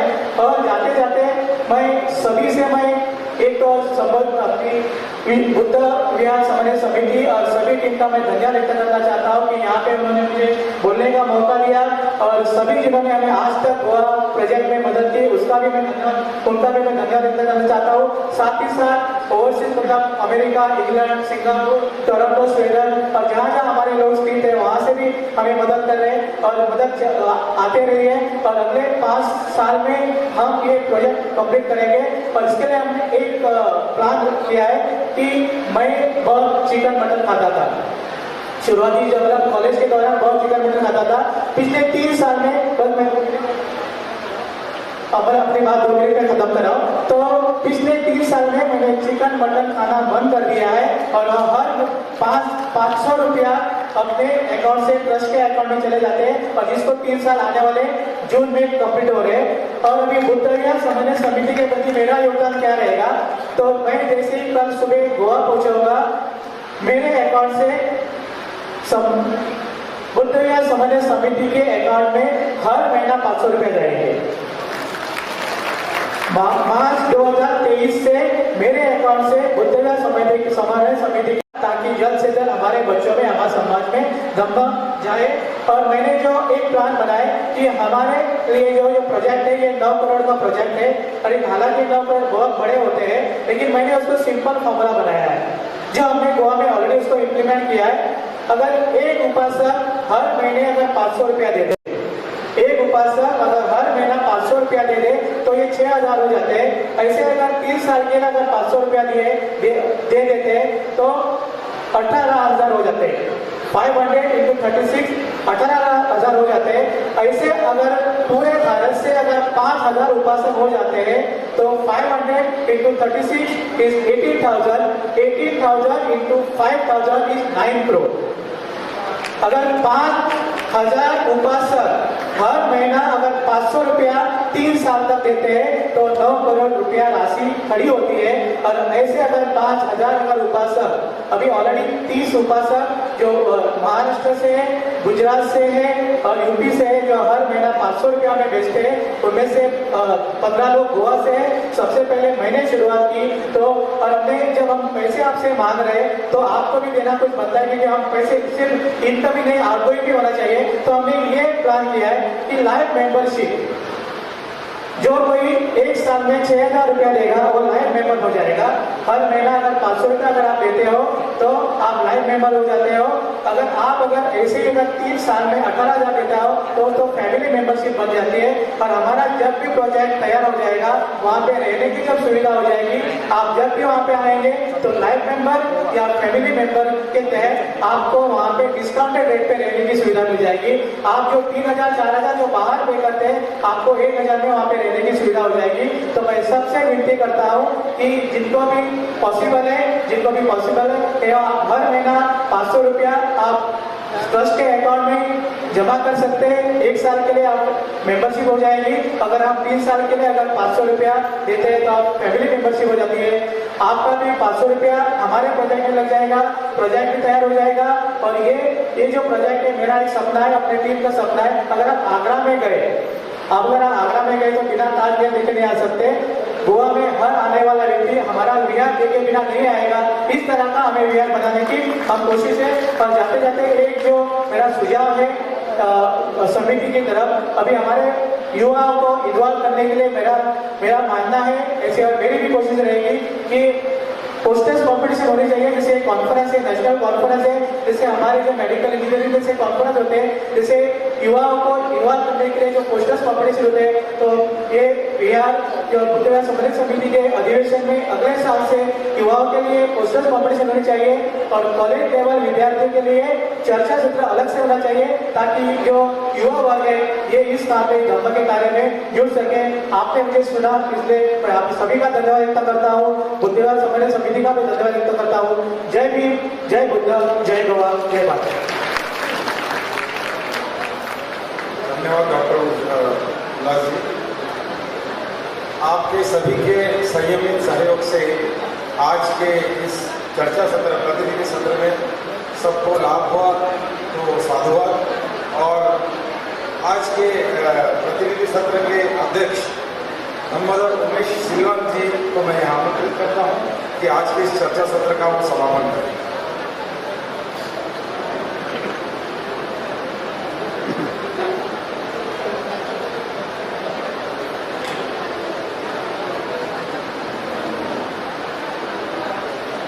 नमो बुद्धाय, जय भीम।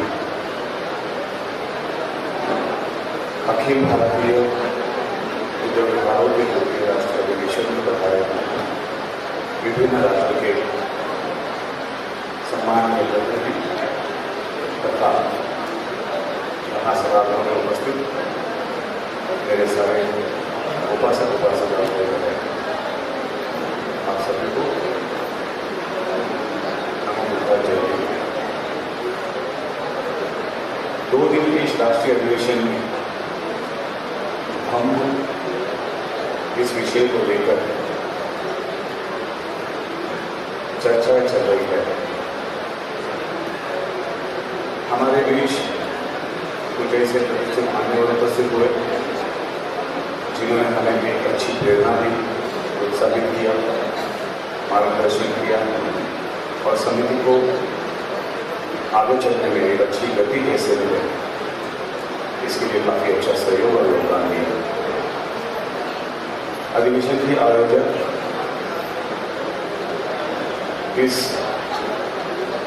लिए भी अभिनंदन को पात्र है कि अधिवेशन को आयोजन करने में जो क्रियाशीलता लगती है, जो एक फंडिंग लगती है, उसके लिए वो तैयार हुए और बड़ी ही सकारात्मक दृष्टि रखते हुए इन्होंने ने ये आयोजन किया और इसे सफल भी बनाया। आप सब लोगों का बहुत बहुत शुक्रिया कि आप यहाँ आए और इस अधिवेशन को सफल बनाने में अपना हर संभव योगदान और सहयोग दिया। समिति 2014 से काम कर रही है। पिछले साल पहला राष्ट्रीय अधिवेशन नासिक में हुआ। वो अपने आप में एक बहुत ही अच्छी पहल रही। पहले राष्ट्रीय अधिवेशन की सफलता के बाद अब पूना शहर में जब दूसरा राष्ट्रीय अधिवेशन किया है तो समिति को लोगों के बीच जाना है, काम करना है, लोगों को जोड़ना है, बिहारों को जोड़ना है, काम भी करते रहना है, लोगों को भी जोड़ते रहना है, बिहारों को भी जोड़ते रहना है। तो इस तरह के अधिवेशन जो है वो यकीनन बहुत ज़्यादा जरूरी है। यही एक माध्यम होता है कि हम लोग में आपस में एक दूसरे से मिलते हैं, बहुत सारे विषयों पर बातें होती है, बहुत सारा अच्छा एक एक्सचेंज होता है और जब हम एक दूसरे को मिलते हैं तभी कुछ ऐसी बातें होती हैं जो हमें और आगे लेके जाने में मददगार साबित होती है। तो इस तरह के अधिवेशन की जरूरत लेकिन बहुत ज़्यादा है। यह अधिवेशन किसी संस्था का नहीं है, यह अधिवेशन हम सबका है और हमारे सबकी आस्था का जो विषय है वो है बुद्ध विहार और धम्म। तो जो विहार है वो धम्म के केंद्र कैसे बने, वहाँ से हम लोग को धम्म संस्कार सीखने को कैसे मिले। हम लोग धम्म एक माध्यम बनाकर, बुद्ध विहार माध्यम बनाकर एक दूसरे से जुड़े कैसे रहे। जैसे समान सिंह हमारे सुनीला सिंह भाई जो है उन्होंने कहा कि इकट्ठा रहना ही हमारी ताकत है। अगर हम लोग को इकट्ठा रहना है, एक साथ जुड़े रहना है तो हम लोग को बुद्ध विहार जो है उस पर कॉन्सेंट्रेट करना बहुत जरूरी है। घर घर में धर्म संस्कार अगर पहुँचाने हैं तो हम लोग को बुद्ध विहारों के ऊपर कॉन्सेंट्रेशन करना बहुत जरूरी है। अभी आज सुबह जब वंदना चल रही थी तो भाव ने आपका ध्यान सबका इस तरफ खींचा था कि वंदना जब हम बोलते थे तो देखिए एक स्वर नहीं होता, हम आगे पीछे हो जाते हैं। पाली भाषा को लेकर के जो उच्चारण होते हैं, उच्चारण होता है शब्दों का, उसमें अंतर दिखता है, फर्क दिखता है। ऐसा नहीं होना चाहिए। धम्म कहते तो सबके लिए धम्म नहीं है। मैं अपने मन से बोलूँ ना धम्म कुछ और बोल सकता हूँ, मुझे तो धम्म ही बोलना है, धम्म बोलना है, सर्वण बोलना है, अच्छा भी बोलना है, मेरी रमन भी बोलना है, मेरा मन नहीं होना ही। ये सारी बातें तो जो मुझे लागू है आपको लागू है, जो आपको लागू है तो मुझे लागू है। तो इसका अभ्यास हम सबको करना उतना ही जरूरी है। अब ये कौन किसको समझाएगा। देखिए हम लोग को सुनना कभी अच्छा नहीं लगता, बोलना बहुत अच्छा लगता है, लेकिन सुनने के हम आगे गए और सीखने के लिए नहीं गए। लेकिन हम लोग को सुनना भी पड़ेगा सीखने के लिए। कोई बंदा को अच्छी बात बोलता है, सिखाता है तो हम लोग को सीखना चाहिए। जैसे अशोक भाव वगैरह आचार्य किशोर जी सारे साहब वो हमारे सबके मार्गदर्शक है, बुद्ध समन्वय समिति के मार्गदर्शक है, पाली भाषा के अभ्यासक है, प्रशिक्षक है। हम लोग उनसे मार्गदर्शन सीखते हैं। तो ऐसे जो आचार्य हमारे बीच में है उनसे हम लोगों ने सीखना चाहिए। अभी कैसे होगा ये सब कुछ, हम लोग को बुद्ध विहार में इकट्ठा होना पड़ेगा। कुछ उपक्रम जो है उसमें अपना योगदान देना पड़ेगा, सहयोग देना पड़ेगा, जुड़ना पड़ेगा, कुछ काम करना पड़ेगा, बुद्ध विहारों में जाना पड़ेगा। हम बुद्ध विहार में जाते तो अपने लिए जाते, किसी और के लिए नहीं जाते, कुछ सीखने के लिए जाते, कुछ पाने के लिए जाते। और हमारा धर्म जो है हम लोग अगर जिंदा नहीं करते हैं तो उसे और कौन जिंदा रखेगा। आप खुद सोच करके देखिए, हम अपने धर्म में रहेंगे, विहारों में नहीं जाएंगे तो विहारों को एक्टिवेटेड मोड में कौन रखेगा। बताइए, तो जिम्मेदारी हमारी है ना। बुद्ध समन्वय समिति क्या कर रही है? समिति सिर्फ आप लोग को जोड़ने का काम कर रही है। समिति कोई संस्था नहीं है। समिति के जो अध्यक्ष उपाध्यक्ष उसमें समिति को कोई लेना नहीं है, कोई देना नहीं है। इतना बड़ा आयोजन जब करना होता है तो बहुत बड़ा टेंशन होता है। हम लोगों ने पिछले साल ये देखा है, नासिक में जब पहला राष्ट्रीय अधिवेशन लिया था तो इतनी बड़ी एक एक्टिव इवेंट देने के लिए कुछ 8 लाख 10 लाख 12 लाख इतना खर्चा आता है। कहाँ से इतना पैसा जमा करेंगे? अभी देखिए पिछले साल इतना पैसा जमा किया, नासिक में अधिवेशन किया, एक साल नहीं हुआ उतना पैसा जमा किया, फिर दूसरा अधिवेशन किया। तो हम लोग कंटिन्यू वही काम जो करते रहते, क्यों करते हैं? हमारे लिए नहीं करते। ये हम सब मिलकर के अपने धर्म को जीवित रखने के लिए करते हैं। और धर्म को अगर जीवित रखना है, हम लोग को आपस में अगर जुड़ना है तो हम लोग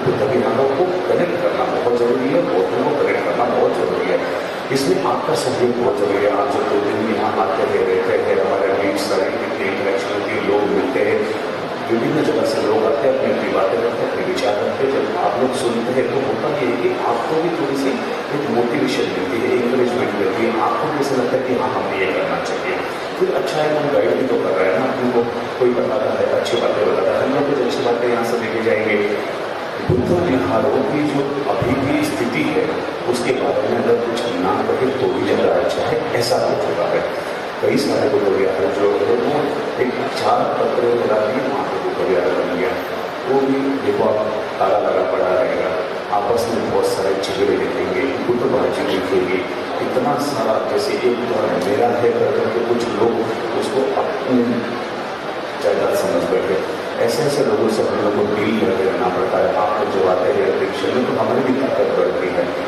अब उद्योग समन्वय समिति अगर लीड लेगी, जहाँ कोई बुद्ध है ठीक से काम नहीं चल रहा तो आप लीड लेकर के जा सकते हो, उनसे बात कर सकते हो, उस बिहार में अच्छी एक्टिविटी चल सकती है। देखिए बिहार में हम क्या कर सकते थे, हम लोग को बिहार में देखिए सबसे पहले बात है तो भिक्षु संघ का होना बहुत जरूरी है। बात आप ध्यान रखनी चाहिए। भिक्षु संघ जो है ये प्रशिक्षित और विनय जो है उसके सारे नियम जो है वो पालने वाले, आचरण करने वाले जो भिक्षु संघ है वो भिक्षु संघ बिहार में होना बहुत जरूरी है। साथ ही साथ हम लोग बिहार में किसलिए जाए तो देखिए संडे को अगर हम जाते हैं तो वहाँ पे 2 घंटा संडे को स्कूल एक्टिविटी चला सकते। गुस्सा साहब ने बताया नासिक में हम लोगों ने ये किया तो 7 साल पहले जब नासिक में हमने 4 बुद्ध विहारों से शुरुआत की, संडे धर्म स्कूल की, उस वक्त शायद 250-300 बच्चे थे। हम लोगों ने कुल मिलाकर के 250 से ज़्यादा महिलाओं को प्रशिक्षित किया और उसके बाद में उन 4 विहारों से लेकर के 7 साल में अब हम 26 विहारों तक पहुँच चुके हैं। 26 जगह पर संडे धर्म स्कूल एक्टिविटी चलती है जहाँ से हजारों बच्चे संस्कारित होते हैं। अब वो संस्कार कैसे देते हैं उसका भी अपना एक हम लोगों ने सिलेबस तैयार कर रखा है। यहाँ स्टॉल पे आप अगर देखोगे गोवा का जो समुद्री स्टॉल जो है वहाँ पर बौद्ध धम्माची और ऐसी एक किताब आपको देखने को मिलेगी।